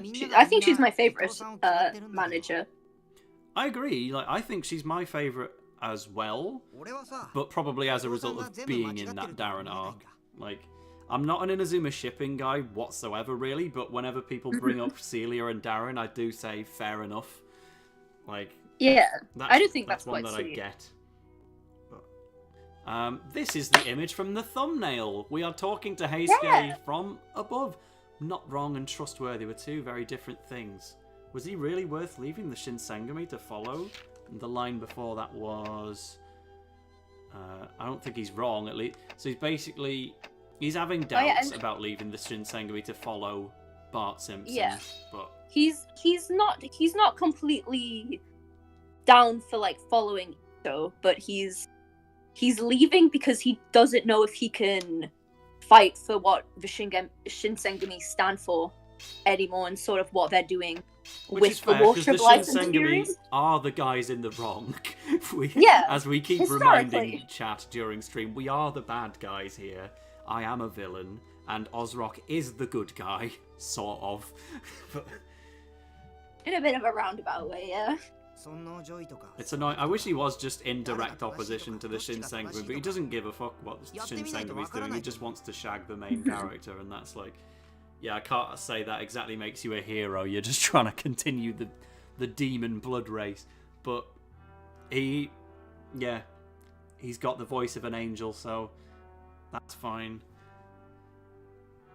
The Emperor, the Shogun, who's right, who's wrong? I don't think we'll really know who had the right idea until it's all over. True! You guys were in the wrong, as proven by Ryman from Inazuma 11. Lol, LeMayo, L. Matsukaze Tenma told me so it must be. And Matsukaze Tenma is always right. Imagine if he was wrong in Go. Yeah. This is the part, well, obviously Small Toaster brings it up a lot, but like if his plan to defeat 5th Sector failed, he would be the villain of that story. And he was always towing the line with being a perfect anime hero and just a dick. I do like Tenma a lot because I do just think he is a little guy. He is just doing what he thinks is best and trying to have fun. Yeah, because I was surprised by your Jude answer before when we were asking about favourite Inazuma characters, because I see you as, like, an Aryan guy. Oh, no, I don't know who would be my favourite between the two. Like, I think it would, like, depend on, like... It would depend on when you ask and, like, what I've rewatched most recently. But at the moment, if you asked, I'd say I'd probably like Tenma a bit more than Jude. The only Inazuma 11 season where I like the pro tag the best is Blue Lock. Wow. Yeah, it wasn't going to be Sunny right, was it? Nope. Oh, I can't wait for you to see Sonny's plot in Orion, though, because they actually try to give him one. I can't stand it. I can't. I've heard some things. I'll not say exactly what. But he's so annoying, like, especially when it comes to Philip, where it's like, he's like, guys, Philip's our teammate, therefore he's our friend, and we need to believe in him. I'm like, no, shut up. Get Philip out of here. Yeah, and it's like, you don't even see Mark sticking up for Phil that much, but you do see Sonny ramming it home. You see him a bit, and that annoys us. But yeah, it's like, I won't tell you too much either, but it's like, you know, if you look at Mark in Season 3, he has a plot in the sense that he's reunited with his granddad. But it's all kind of incidental, happens along the way, whereas Orion, they actively try to have a Sonny plot separate to everything else that's going on, while also making him the main character of the football tournament itself. So you get proper Sonny overkill, but it's definitely one you can talk about. Like, there's a video essay in there if you fancy it, because I don't mean from me. I'm not making the Sonny video essay. I can't be bothered. But I do have some other good videos in the works at the moment, so look forward to that. But yeah. Nosaka in chat saying, please don't talk about Sonny, and that's coming from someone whose name is Nosaka. You are the Jude to his Mark. Like, but yes, Ted, you're right. Phil does have that move, so we have to allow it somewhat. God. But yeah, either way, between Arian and Jude, you've definitely got some mega mainstream characters, but yeah, you'll have an Orion favorite, I'm sure, and it'll be class. Hijikata is broken into that room. Actually, I do like Kira Hirito, the grey head one, quite a bit. I didn't really care for him in Ares, but I do think he's quite funny in Orion. Yeah, he gets much more freedom to be fun in that one, even if he and I'm totally not biased, because I realized he also voices one of my favorite Yu-Gi-Oh characters or anything like that. Not at all. Oh no, it's her! Skip! I am not talking to that woman, quote unquote. Well, we're not talking to Sen. For not even for a fraction of a second. Wrong guy. I mean, wrong girl. Get her off my screen now. Oh wait, is this the wrong? Right, there are two people who look like that. Why did they do that, man? Because they're both lookalikes of the pro tag. Why are there three of us? It's so bad. But I have to talk to her as well. Her question is literally yes or no. I don't think it matters, but she's asking, is there a reason I wish to stay? One of those gentlemen, perhaps. Lol, I could never be chasing after that stupid Heisuke. No, not at all. Do I just say yes and admit it? But... yeah. Great, this woman I've actively tried to avoid speaking to, I've just spilled my heart to. Yikes. Yeah, what were we on about before? Oh god, what was it? Never mind, I have to decide to go outside. I think it was just that I liked Kira Hirito because he shares a voice actor with one of my favourite characters. LeMayo, Beyblade, LeMayo, imagine watching... I mean, I was talking about Yu-Gi-Oh, but... Oh yeah, that one. I was going to say, imagine watching spinning objects that isn't Robot Wars. Do I go outside or stay in my room? Presumably outside, right? Stay in room, according to the guide. Stay in my room.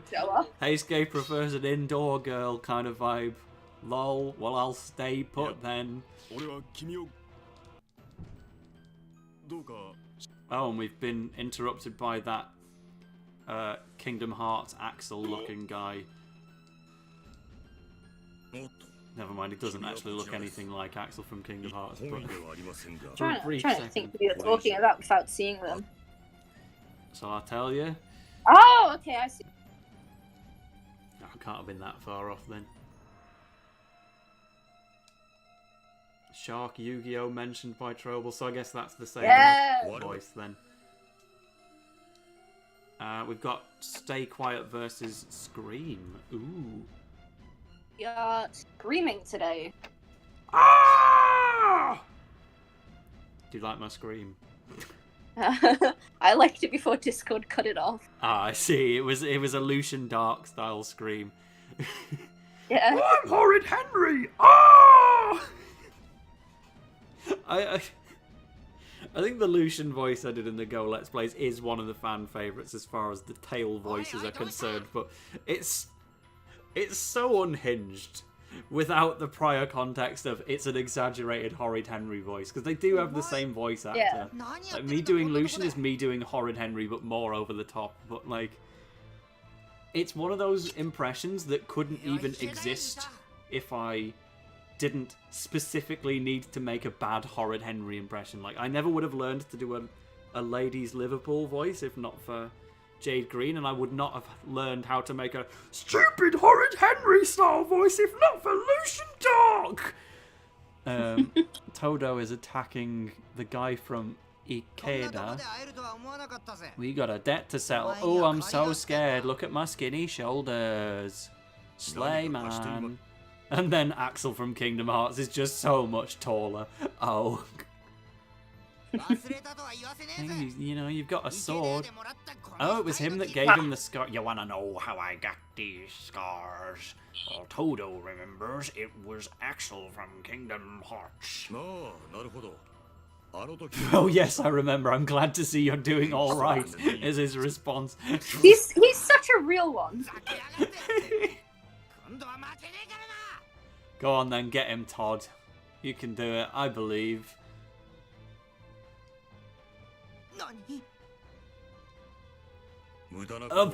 He's just I'm looking at the guide. There's like another big chunk from around this section of the game that isn't in the DS version. That's quite upsetting. Alright, well you can tell me what happens then. There's like a scene where Yamazaki, the other guy, the ones in charge of fire, more or less. Basically, they get you to dress up all nicely under the pretense of they're just gonna have you like sit down in this tea house so that you can eavesdrop on some of the guard members. And Heisuke happens to be there, and he doesn't recognize you because you're dressed up. Oh, and you have to have like a little conversation before he realizes, and then after you do, you have to have this conversation pretending to be strangers. And he sort of asks how you are, and you mention how you've got this friend who's left, and you don't know if he's ever going to be back, and you miss him. Oh, and it's very sad and like very touching moment.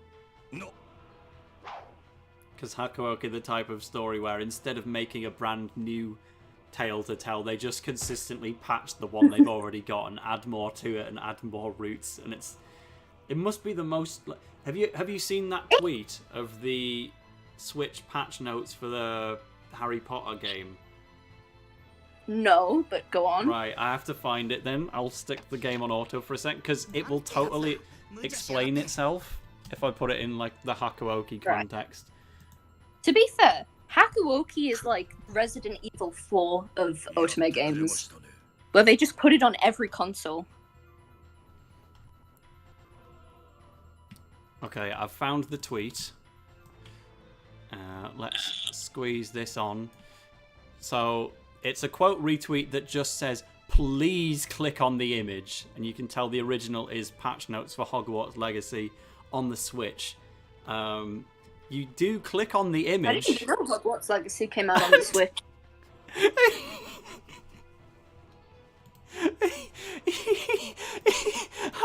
How did they need to patch this much? Like, I can't even. Oh my god! I can't even reach the end. Like, how far down am I? Let's squeeze this in. Oh my god! It's just like gone. This is one patch. And another friend of mine said, "I can't believe the new Harry Potter book has released in the form of Switch patch notes, because it's big enough to be a story." And it's like, that's basically Hakuoki in a nutshell. They made 12 games to expand upon the one story they've ever had. Oh my god.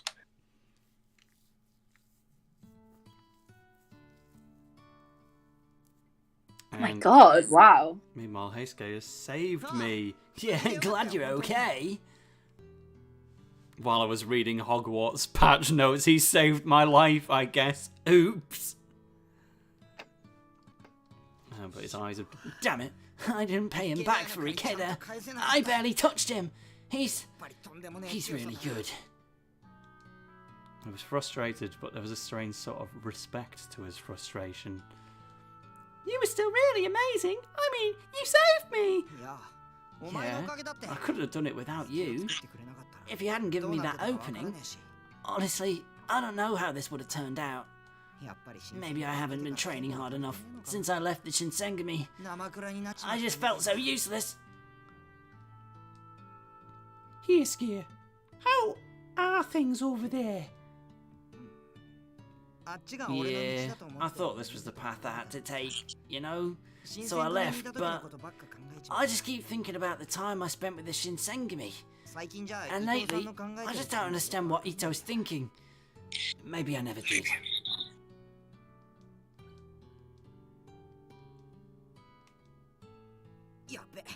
Well, time for me to go. Sorry, I can't take you back. Bye. And he's gone. That was actually... He did, in fact, leave. So, I'll go back to the skip. Alright, so... Heisuke's had his little moment. The first proper moment we've gotten to have with him in the entire stream, to be honest. But I'm good to keep going as long as you are. Like... Oh yeah, I'm fine. Don't let me hold you hostage or anything. But yeah, we've been streaming for an hour and a half already. I don't know if you noticed, because it's kind of flown by. Hakuoki fun, but yes, I'm conscious of the fact we haven't really done anything other than had a passing appearance from Kazama that we've probably seen before. And yeah, it's really in the second half of the route where the Kazama appearance has become very frequent, actually. I can imagine this first stream is just like getting people in the chat used to you and setting up those later chapters, and then we'll probably have another stream in the future where we actually just play them. But now I've got the choice between still wanted to help and decided to stay home. But you still want to help. Yeah, no, it's funny for chat, because this is literally the first time I've ever spoken to Hop Up and Joy properly. We've had a few tweets back and forth, or communicated to the group at large in Twitch chat, but I kind of figured it would be funny for a first ever chat to just be the stream itself, and oh, definitely, yeah. And also not announce it to her before it's going to happen, because I just figured you'd be around, and you were, so yeah. Should have proven me wrong. Jin wasn't available, which is a shame, because you're like 2 peas in a pod, and I'm currently just having 1 pea, but it's fine, because she can check the VODs to see how her little mate got on, and then we'll go for a drink or two in Newcastle, and it'll be fab. So it will all have a happy ending in the end. For now, Isami Kondo is bezzing about. Do you say bezzing about? Because I kind of adopted that upon moving to the northeast. I gotta be real, I've never heard the phrase bezzing about. I think I heard it a couple of times in Newcastle or Middlesbrough, and then I saw it on someone's like dating profile once. I'd never seen it written down before. The moment you see a word written for the first time, like zhuzhed, for instance, everyone knows what zhuzhed means, but you wouldn't know how to spell it. It's obviously pretty obvious how to spell bezzing, but when you don't process the fact that it has a word, and then when I saw the word, I'm like, oh, I'm adopting this into my way of speaking immediately, and it's been there ever since.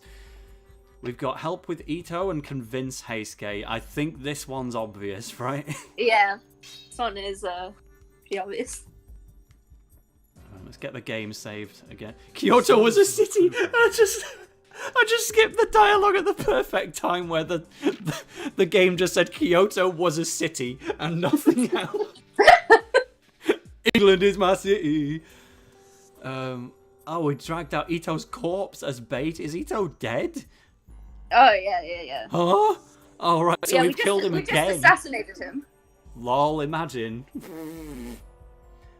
Oh, Nausicaa has got to go with the excuse of, I need to go get my girlfriend, Chad energy. See you later.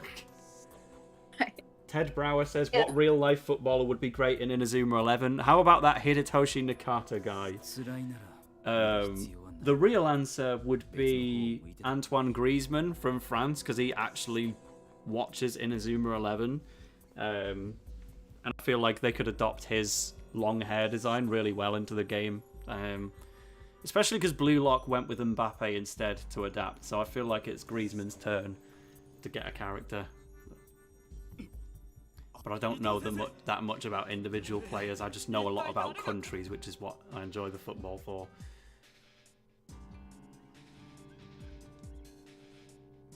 The fact that I haven't spelled Bezzing, by the way, when we were talking about it, chat is now attempting to spell Bezzing in chat and getting it very wrong. I say wrong, it doesn't technically have a right spelling because it's not actually a word, but we'll just leave it open to interpretation. Speaking of like English phrases or slang, I didn't realize that like sparking someone out was like a British phrase, because I said it in call with like 3 Australians, and all 3 of them just like went silent, and it's just like, what's sparking someone out? Ray, it's not just an England term; it's a Newcastle Really? term. I've lived in enough regions of my life to know that I only was introduced to sparking someone out when I moved here to Newcastle. It's funny, like. Because again, the fact that you've said it at all means you don't say sparking someone out with good intentions. Clearly, when somebody's saying, I don't know what you mean, mate. What's sparking someone out? Spark you right out? It means you were probably threatening them. Typical I mean, Jordan. I'm sure I was saying it in the context of like talking about characters or something in a show. Yeah, of I don't course you remember were. the context other than them not knowing what it meant. Out of everyone in the Trobal Nation, you definitely seem to me like the first person who would throw themselves in the line of danger if a fight was brawling out. Or you would initiate the fight in the first place. That's my far away headcanon. Actually, Trouble backed that up. I was chatting on the way back from Dundee, and she immediately said you'd be top of the tier list for Trobal Nation fighters. I don't know how that came up, but my Ender King has immediately said in all caps, that is not what Australians sound like. How about that then? I think it's funny because some of the Scots from the Trouble Nation Discord are actually gonna be in London next month when I get back for uni. Alright. So we're gonna have an epic Trouble Nation meetup. Yeah, I mean, it's about time. I've already said I'm gonna I believe me and Rins are gonna fight in a Greg's to see who would win that theoretical debate we've had a few times. Where I reckon I could beat Rinsler in a fight. Isn't he the I ginger just had a one? gut in. Did you hear that? I said, isn't he the ginger one? Because Yeah, he is. So like he's already got like a stat decrease in sunlight. it's true, but also ginger people indirectly end up in a lot more fights growing up just because people want to pick on them. So I don't know if it's like a secret power for him. You know, the natural instinct would be to back you because you've just got more general fighter energy about your personality. But like this guy's probably been through it, and he's also Scottish.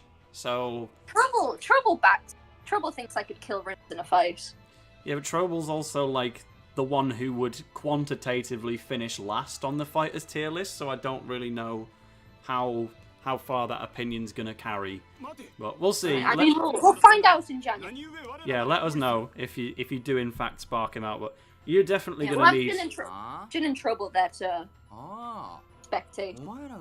Yeah, but it makes sense that you'd finally have a meet up. Like I did have a word with Trouble while I was already in Dundee, just in case she wanted to swing by. But like, if you and Jin are going to end up meeting me this month anyway, you know, if you've met me first, you should really be meeting your actual friends. So just get on with it. We'll still all do SunnyCon as like a big collective thing, but there's no point waiting until August or whenever it is. Just like get on with it. You've been mates long enough. Like Yeah, this it's is gonna. SonyCon's gonna be awesome though. Quick plug for good old Jin. Is there's an event called SonyCon Chibi in March, and it's a one-day con, and she's also tabling there if anyone happens to be in the northeast area and would like some Inazuma 11 merchandise, perhaps. Is she actually a vendor there? I didn't think she'd got a table. Yeah, she's got a table. Is that official?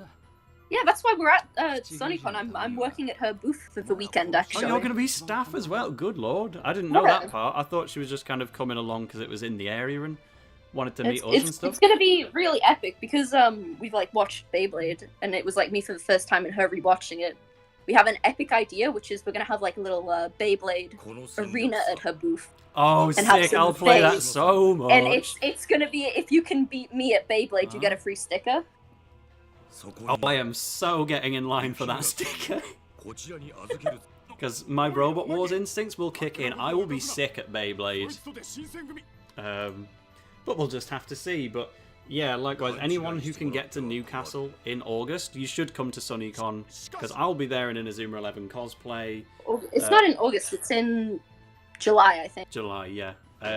You'll have Hop-Up Enjoyer and her actual artist mate Jin running a stall that you can buy Inazuma stuff from. I also know another set of vendors who I met at last year's SonyCon called... one's called Beefy and the other is... Her Twitter handle is just Sherwind with an extra I in the middle, so that tells you all you need to know. But they're like massive on Twitter, it's crazy. But they like recognized my Inazuma cosplay while I was there, and they didn't have any Inazuma merch that time, but I think for the next one they'll probably bring at least some Inazuma-y stuff. And ultimately, you know, I'll be there, so anyone who can get to SonyCon in Newcastle should be there, and we'll probably do like a big group cover of Tachiya Gario or something in the end. But yeah, so the actual dates are the 21st to the 23rd of June. Oh yeah, it's 2 days after my birthday. That's right. I'll have turned skull emoji 28 by the time SonyCon rolls around. Oh well, 27 to 28 is not that bad. 28 to 29 will make me want to unharness skydive, but we'll get to that one. We're still doing this ambush rather on Kyosho Nui. This is a pretty central part of the Heisuke route, to be fair.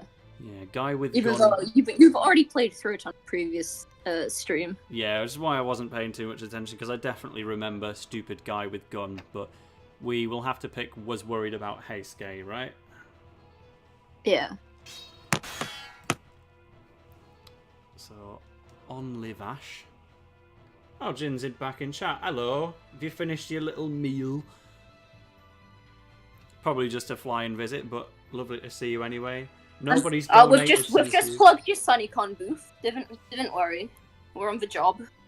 Yeah, to be honest, I'm amazed with how restrained this Hop-Up Enjoyer has been about plugging anything she wants to. Like, there's been minimal raising of the Trobal Nation and all of the various agendas that they carry. It's almost like she's being respectful of the opportunity, whereas I was fully expecting a load of plugs and in-jokes that I just kind of had to run with, but it's funny. But yeah, no, she was also just letting me know about the London meetup you've got planned for the rest of your little gang, and I was just kind of saying, it's about time, because my advice as somebody who's had a lot of internet friends in my time, you know, I've had the whole younger years where I've like had someone I've always wanted to meet, and it's taken years, and now that I'm a bit older with my own income, I can kind of just go and see people when I want, and it's so freeing. Like, when you get to that point, it'll be... It just kind of opens your life up a lot, and then you don't feel like you have to make a big event out of years away, eventually going to see someone. You can just kind of do it, and it's brill. So I think you guys are at the point where you've known each other online long enough, you just have to get on with it and meet people already, and once you've done that, it'll happen again, easy, because at least you're all in the same country, even if on total opposite ends of it, which is funny. But I think, and you've only kind of ended up on opposite ends recently. You all kind of start from the north, but it is still hilarious to me that you're in the exact same city as me and I had no idea, or were in the same city as me and I had no idea. Like, I didn't know anyone in my chat from Newcastle other than TXM, I guess, who, when he lived here, I didn't. So I've never had local Inazuma buddies until I started doing these streams, and a load of people just said, "Mate, I'm from Newcastle, what you on about?" I said, "Huh? Pardon?" We'll be under the rocks.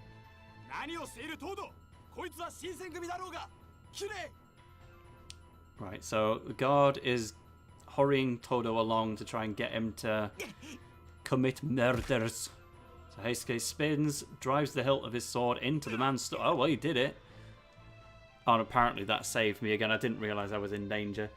War Criminal says, I feel like Taylor the Toaster is excluding me from Tribal Nation. True, I guess there are two of you, not from the UK. But because you kind of come as a group, it's like, it's not excluding one person. You are just the other Tribal Nation. Because there's like an Australian division and a UK division. And eventually the grand meetup will be bringing the two of you together. But that's like, a preliminary step is uniting the Brits first. You know, you can't just do it all at once. Because I've been to Australia and that commute is hell.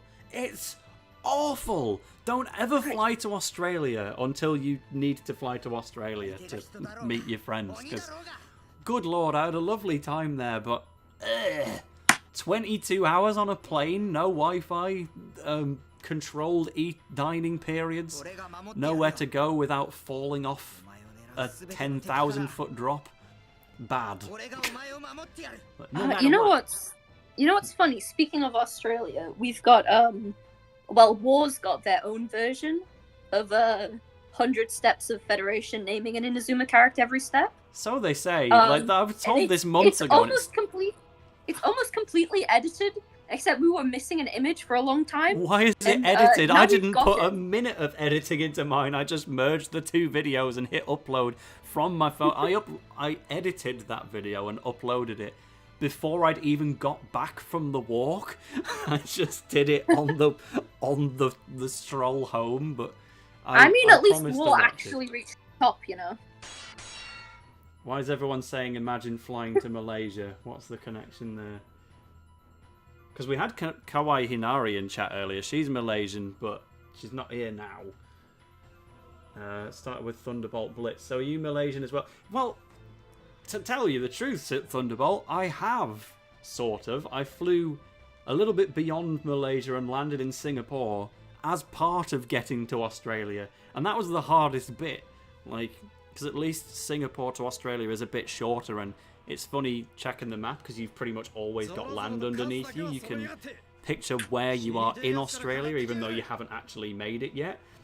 But getting to from the UK to Malaysia or Singapore, you are just off the grid for a day, and then eventually you land. Jin says my dad's Chinese Malaysian. Oh, so there's a bit about. I remembered you said Hong Kong descent. I didn't know there was some more, but cool. Harada says, careful Shiranui, there's a lot of people here. If you shoot, you're more likely to hit one of your own men than me. Yeah, I do remember this dialogue, to be fair.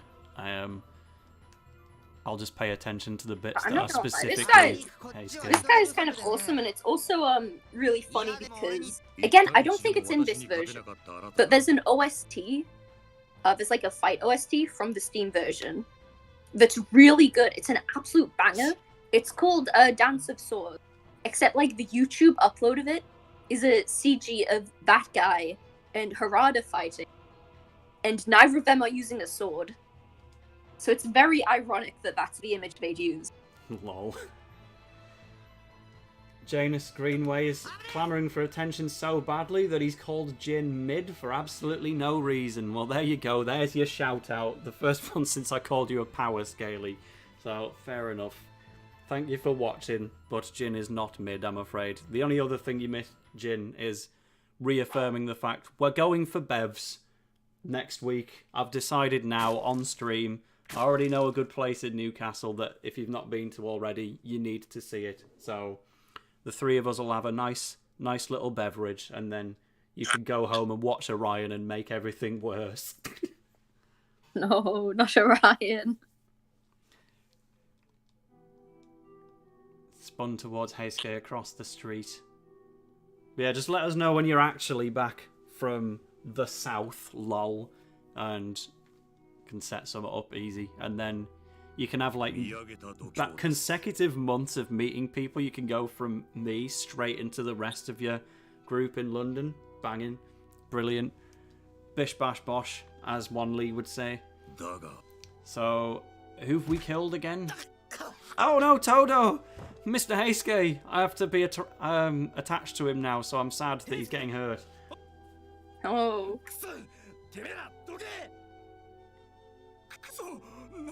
Is it spoons like? No, it's not spoons. Do let me know if you've got a favourite N64 or GameCube Mario Party, because it's a place that does good beverages, but also has games consoles everywhere, just no more recent than the GameCube. So no Wii games and beyond, unfortunately. You know what? You know what game's on the GameCube? Go on. Shrek Super Party. Shrek Super Party. I'll have to inquire with the bar I mean, if they've got a copy. If not, I can bring my own copy. I think the GameCube itself will be walled behind an uninteractable thingy, but I know the staff well enough because I go to this same place pretty much every week for Smash Brothers stuff, so they might let me put in one of our own games, but we'll see. Either way, they've got Mario parties, they've got Mario Kart, and they've got good drinks and pizza. So it's somewhere where if you've lived in Newcastle and you haven't been to it, it makes sense because it's fairly new, but it's one where now that it does exist, you have to go at least once. So I will sort it. But Todo, Mr. Heisuke, Todd Ironside, is Todd Iron dying? Screwed that up pretty good, didn't I? Sorry, Chizuru. He's not actually going to die, however, but he's taken a blade for us yet again in this story. I'm fine. Don't worry about me. Jin says, my friends took me there and I Yoshi cheesed them. To be fair, there's more than one in Newcastle, so you've not necessarily been to the same one, and I'm being vague as to not completely give away on stream anyway exactly where I'm going to be at any given time next week. But yeah, there's more than one gaming facility in Newcastle, but they're all pretty good. I have a favourite, but Janus says, I'm very Hakuoki with Heisuke dying right now. Stick up for your mans, Hoppip. Wow. What do you have to say to all those Heisuke haters out there? I'm not Hakuoki. He's the best. He's stupid. He's just Ted a Brower. stupid guy. Ted Brower says, Todd when he heard that the maid cafe was closed. Oh, shout outs. He's not Todd. Okay, maybe that's a bit funny. If it's gotten through to Heisuke fan number 1, then there must be an element of truth. I think we've now finished chapter 3. We've also been streaming for 2 hours officially at that point. You want to keep going? Maybe this is a good place to call it, because I do feel like this is about the halfway point. Yeah, entirely up to you. I can keep going if need be, but I'm sure I'm about to see the end of chapter message come up very soon. Let's just actually read this Heisuke chat first, and then if we need to close, then so be it. But anyone who missed a bit, we got the VODs, and there will be another Tail and Hoppip stream at some point, and this time I'll even ask her in advance. It only needed to be the first time. Because the thing is that part of it is I didn't know when I was going to be able to stream either. I just kind of have to work out when I've got an empty day based on how the rest of the week pans out. But I can imagine there'll be a good chance, near enough, to keep things going. The injury Heisuke had taken at Aburano Koji was not something he should have survived. Even my limited medical knowledge hadn't been needed to see that it was a mortal wound. but he's chugged some jug, and that is why. I've said it, but I know I've said it multiple times, but it is weird to see just what's not in the DS version. There is another scene with Sanan here, I believe, where he's talking about his, I guess, plans to give Heisuke the Water of Life, and you can sort of interject, but it doesn't really stop him. Well, we've got a very influential choice here between I'm sorry and I want to be with you. I mean, I think you can already tell which one's the right one. I think so, but I remember we obviously had this chat in a previous stream where we were accidentally going down the Heisuke route, and I remember I was told to go with the opposite one to what I picked, but yes, I will go with I want to be with you, unless told otherwise. Yep, that is the correct one. Wow, lovely funny confession from funny Jade Green. Can I stay here with you for a while? He opened his mouth to answer, but I felt a sudden surge of courage and ploughed ahead. No, not just here, and not just for a while. I want to stay here with you for as long as I can. I'll leave if I ever get in your way. Can I? No. He blinked. My sudden boldness has clearly caught him off guard. Silence retched on, just as I was about to summon up the courage to push further. All of my messages on the Inazuma blog have paid off. Nelly and Sylvia and Celia are finally talking to me. I knew leaving Facebook comments under all of their interactions would work. What? As he laughed, all of the gloom and tension seemed to dissolve and fade away. What's so funny? Oh, sorry, no, it's not that. Well, what is it?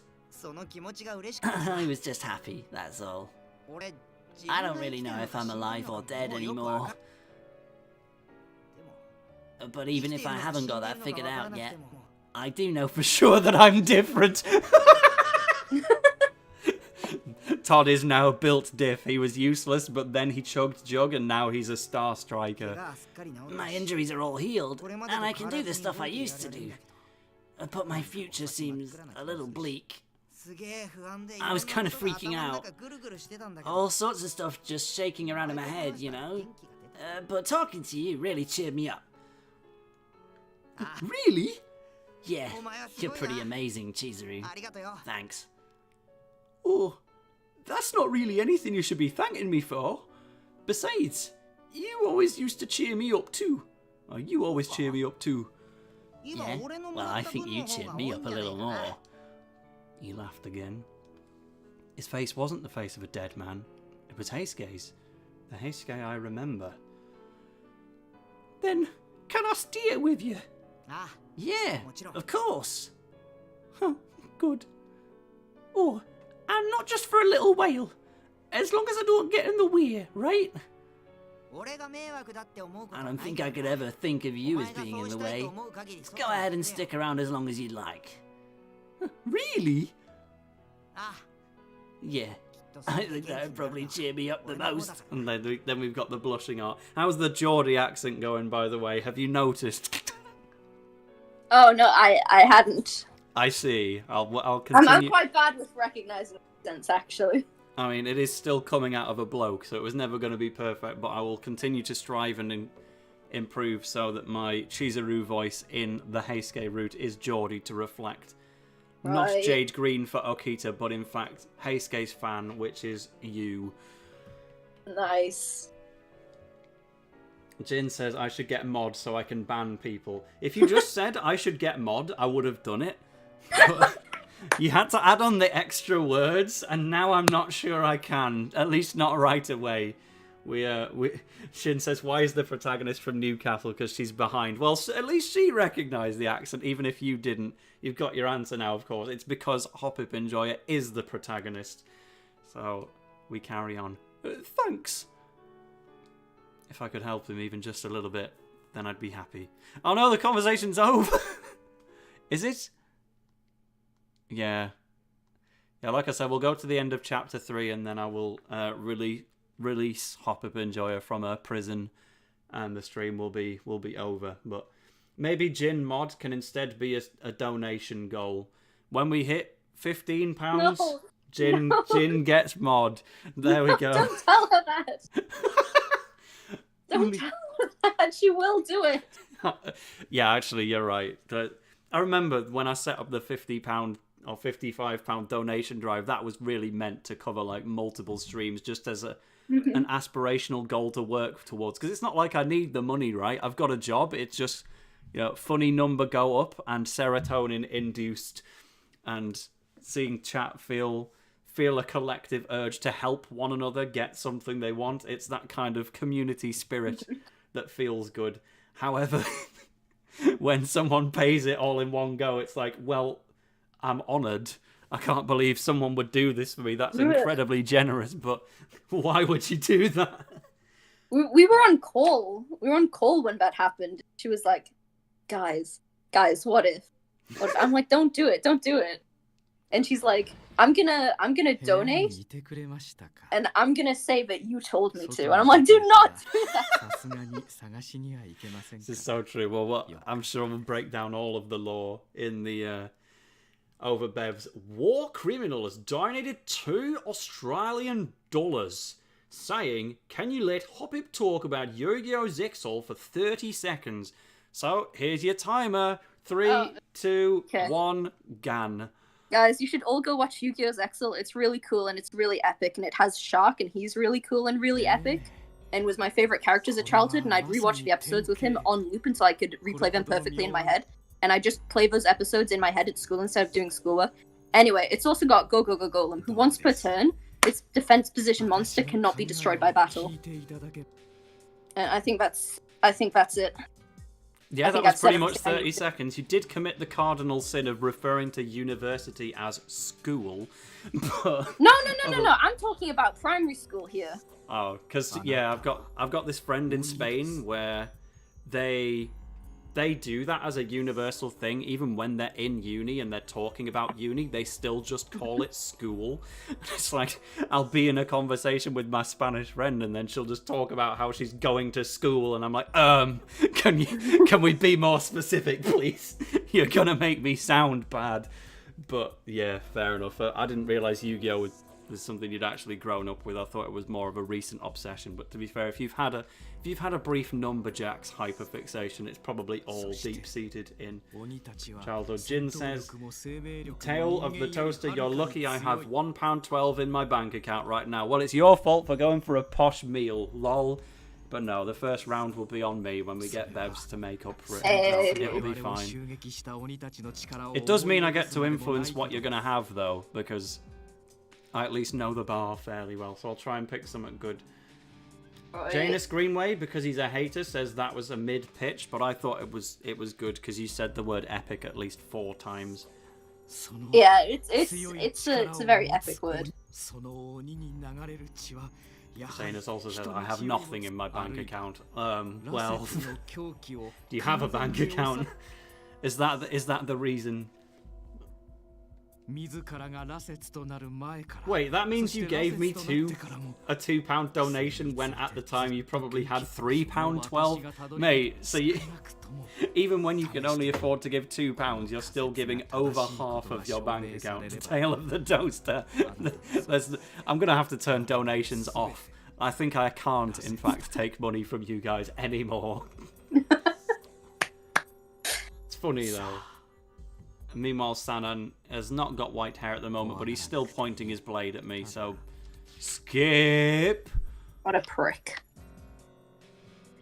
But yeah, let me have a quick catch up on chat, make sure I'm not going to miss anything important before the stream ends, because I suspect the end will be coming up. We have a choice anyway between I want to help and I'll stay here. A lot of it is about Yu-Gi-Oh! And there isn't much I can say about Yu-Gi-Oh! Unfortunately. What I can say is that my favourite Yu-Gi-Oh! Card is called Bat. And, tell you what, I'll Google it. Let's bring it across while Ray figures out whether we pick help or stay. It is, I'll stay here. Okay. These are all actually a little bit more specific than I thought that's coming up on Google. There's ones called Medabat. There's Dark Bat. There we go. I've found it. This is my favourite Yu-Gi-Oh card. Is this not the best Yu-Gi-Oh card you have ever seen? Let's have a look at its information on the Yu-Gi-Oh! Pro Deck website. It's a normal monster. It's level 1. Wind attribute. That's very Inazuma. 350 defense. That's not bad for a bat. TCG date not released. Huh? Yeah. My favourite card. Japanese card game, and the TCG is the global one. Oh, so I guess what I'm looking at and why it was hard to find on Google is because this is an English translation of a Japanese-only card. But I'll still stand by it. My favourite Yu-Gi-Oh card is Bat. And I'm sure I'm not the only one with that opinion. It's quite hard for me to pick one off the top of my head. Trouble's quite vocal about hers in chat. And what would that be? Go Golem. I like the sound of that. That's very Inazuma. Take Cliff Parker and just speed him up a bit. Oh, I actually got the Wikipedia orange message saying I'm creating lag again by bringing up my browser, so I guess I'll retire that. Aaron the Bird says, why just bat though? Exactly! It's just a bat! What more could you want? It's a whole Yu-Gi-Oh card for a bat. Small Toaster says Kyberman is better. I do know my friend Hobhunks that I commentate a lot of Smash tournaments with, especially in the Northeast. He's got a tattoo of a Yu-Gi-Oh card of some kind. I'll have to ask him which one that is. Pass it on to you, Losh, for a second opinion. We'll get back to you on that. We'll let you know. It's a good choice or not. Ted Brower also asked, what are everybody's thoughts on Geert Wilders? How am I supposed to answer that? Is he a footballer? Whomst? One for all the Dutchies in chat, but this is a fairly low quality Dutch chat tonight because, right, this is the difference I think between Troble Group and Tale of the Toaster Group. Cause Jin! Right, if you just put yourself into your overdraft to give me £2. Numberjacks mentioned 7 simpers assemble. We're really out here simping for actual numbers with eyes. Hang on, let's get Numberjack number 7 up. I've just said I'm not going to open my browser anymore. Numberjack number 7 is a pity, to be fair. That's it. She's not wrong. Oh, I forgot. Yeah, 7's a lass, isn't it? Yeah. Yeah, I suppose in the grand scale of number, like every number is meant to be their respective age. Hence, the number 1 is a baby, and the number 9 is like very visibly more mature than all the other numbers, but is at the end of the day still a 9-year-old.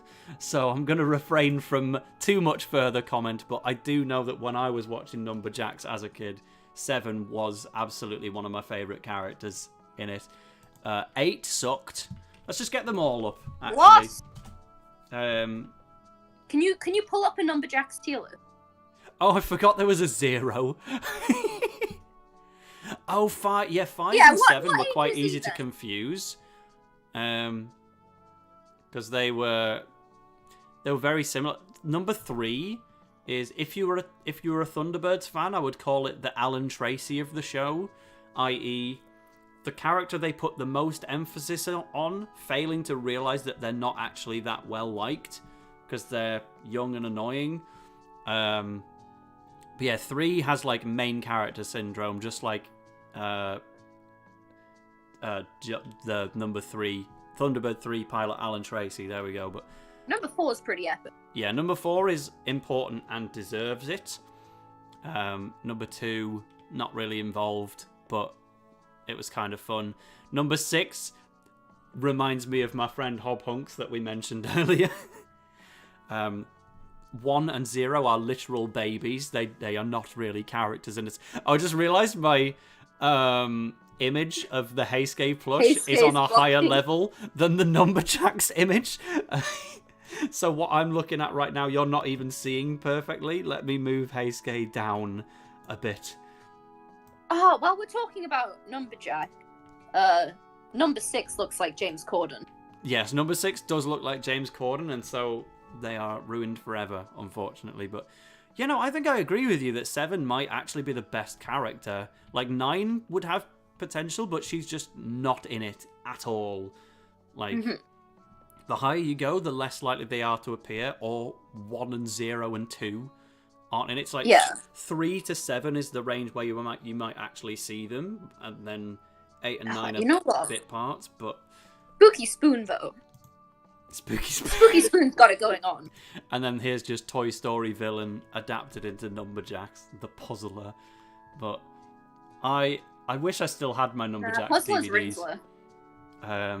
Because I never expected Numberjacks to have a resurgence in my life, but you guys have somehow made that a reality, and I'll never quite get that. Let's catch up on chat for a second, because that was going busy while we were talking Numberjacks. So I hope that was worth your £2, Jin, and please get yourself back out of your overdraft before you give anything else. But yeah, she points out that we are a fifth of the way there to making me a mod. Sort of. The Australian dollar, I'm afraid, only counts as £1 and not 2.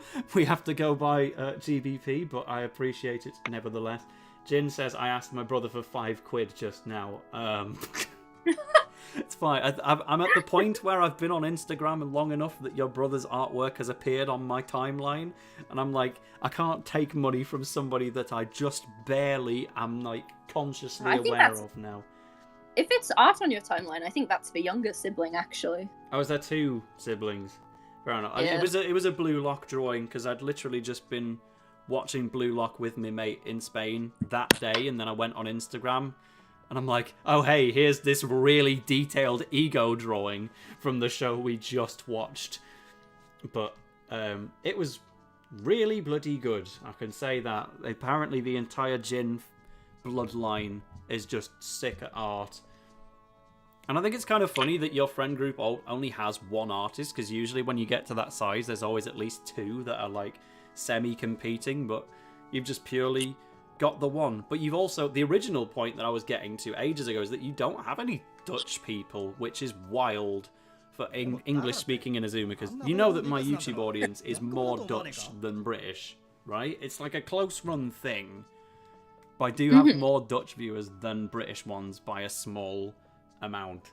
So the fact that you guys are like a little English-speaking Inazuma friend group and you don't have a single Dutchie in there is statistically very unlikely. Yeah. And in turn, having Australians in it was also very unlikely. But yeah. Weirdly, looking through the server list at like the people who actually know where they're from, we are mostly from the UK, and then like the second biggest is Australia. Oh, so you have a few Like, people where there's you don't actually actually 7 know where they're Australians from in then. the How many people do you not know where they're from? Is that quite a sizable amount, or is that... Yeah, quite a sizable chunk. There is like a lot of people in the server don't actually talk, but there is like about 50 people in here. 50 people? Sheesh! Which could be more if you in chat joined Trouble Nation today. We got to at least meet you in the bar first before I could even consider that. Like, low-key, like, obviously people were fiending to get me into that server when I first started doing these streams, right? And I just, obviously, point-blank, absolutely could not, because for all I know, you guys could have been about 14 as an average age. Like, you were not getting me in there straight away, but now that I know a few of you individually, it's actually a really cool bunch of people, so it's not a yes, but it's a, I'll at least... have this little call with Hoppip. I'll meet Jin in Newcastle at some point, and then eventually, who knows? But don't count on it. I'm not gonna lie. One of our inside jokes is if Tail the Toaster ever joined the server, we'd have to hide a load of channels from him. Because I'm getting slagged off in every single one. No. But one of them specific, we got a quotes channel, and another example of words that we sometimes forget you don't really know if you're outside of the UK is a good old bunda, which we'll have to Google. Because Jin used it in a message. All he did was have a fat bunda. Why are you such a hater? You know what? I don't think I even know what... I've definitely heard it before, but if you asked me to define the word bunda, I wouldn't be able to do it. Right. Trouble says I don't think I'm able to send links in chat. Maybe I should mod you first. There we Make go. up for the fact that I got the first Twitter follow between the two of us. Yeah, no, you beat her by a few minutes or seconds, but you did in fact win. But no, I'm sure it would be funny to see all of the tail quotes that have no doubt gone on there. Hopefully nobody's confessed their undying love to me or something, but if it needs to be covered up, then so be it. Jin says, yeah, that's a fifth. No, it's not. Wait, can I do maths? But I have, yeah, compromise. I don't want to take money from people that they don't have. So instead of, we'll still mod Jin at 15 quid. But in the meantime, as an interim prize to stop you from giving any more, we will mod Trouble now. Janus Greenway says, no, why not me? Have you seen some of the stuff you've said in chat today? I've been reading everything. If I've not read it out, it's because of what you said. So, oh no, wait, never mind, I should unmod Trouble. She's just linked to the bloody server. Right, you're going to get everyone in chat now. I was only going to join it if it was a private one. That's essentially public now. The server. I'll see everything you're saying. I have removed that. It's probably too late. But yeah, I wouldn't just go around letting everyone from the stream chat in. You've got to like invite people individually, you know, or you can't control who's going to end up in your little friend group. And then Janus Greenway will call Jin mid straight to her face, and you won't be able to hide from it at that point. So, Trouble says, that's why you modded me. No, I just did it because you deserve it. that's all. You deserve to have a spanner next to your name, because you are a bit of a spanner. But anyway, let me know how many people joined during that window where the thing was just hiding out there in the open. But it seems fun, because like I've had my Inazuma communities from time to time, like me and Tom and Alex became super close off the back of making one. Jin says, Tail, what do you think? It big rant, but smoking a blunt while doing it. I've got like 2 different guesses, so I merged them. Not quite. Okay, we're gonna look it up. Oh, Jin says, Gaze, I just realised I've been watching 2 minutes behind for the past half hour. Well, you've made it now to the point where I'm going to type in Bunda in Google and see what I get. I can get Bundesliga, the German Premier League. You might want to whack it in Urban Dictionary. Is it indeed Bunder? It is. Because the first one that came up is a nice peng arse. Yeah, no, that's right. Because Tail of the Toaster, I don't think it's a feature I'm especially known for, I'll be honest. But yeah, I guess that's setting the expectations low, so maybe I can redeem. It also says, normally used by roadmen or in a chavvy secondary school. Yeah, no, that's still right. So I went on a long, big-ass rant, is what we're saying. Well, right. You don't hear people outside the case say chav. Although I do believe there's like a Australian equivalent of like a chav or a roadman. Oh, there will be. Like, I couldn't give you the word, but everywhere's got to have chavs. I mean, the Australians can confirm when they catch up, but I think it's eshe, right? Find out in about 30 seconds. I can neither confirm nor deny.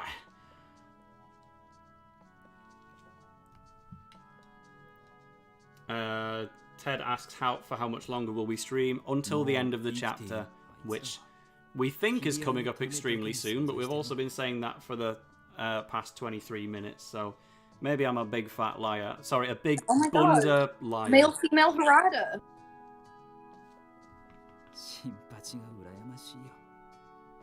あんな風に怒れる方がまだしもまともってもんだ。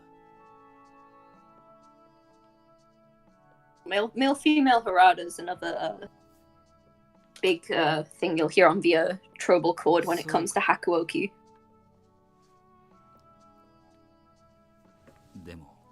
I mean, a lot of the stuff there is off the deep end, because I remember when you were also first fiending to get me into the server, this was right around the time you made the wiki, and I stood there and I looked at that thing and I thought, these guys seem funny, but they're also so far gone.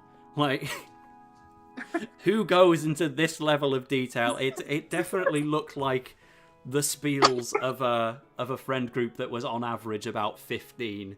It's very organized. It's definitely got a wealth of content. But the wiki hasn't been like updated in 2 months. We keep talking like, we should update the wiki.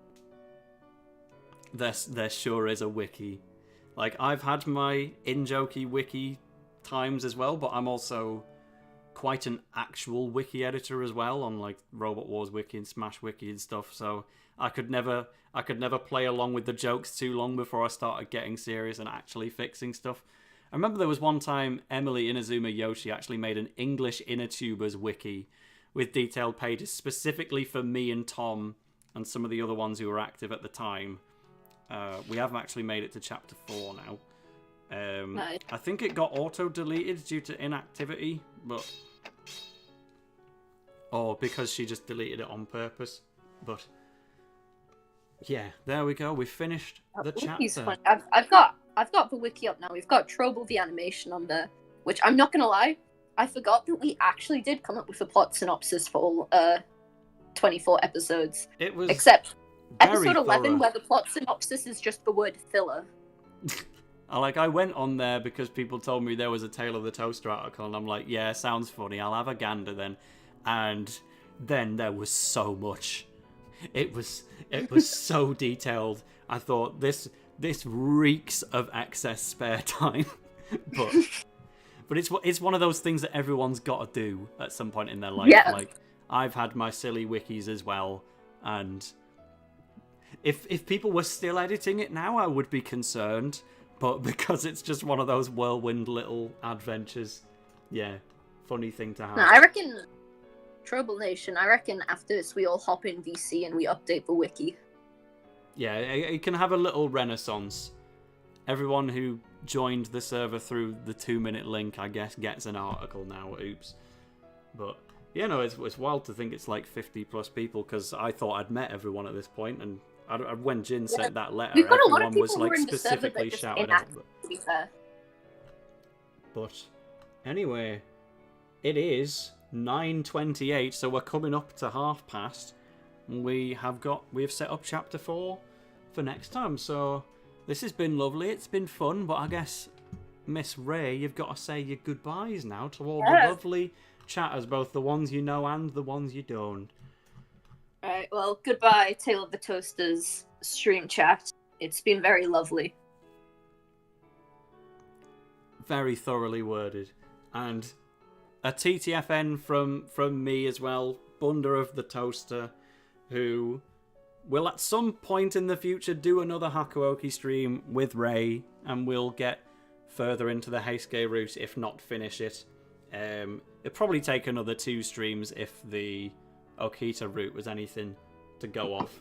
But it was fun, and you two, I'll probably see you next week in Newcastle, and then everyone else in chat, I'll see you when we next do a stream, or whenever I next upload a video. You can always comment on the content.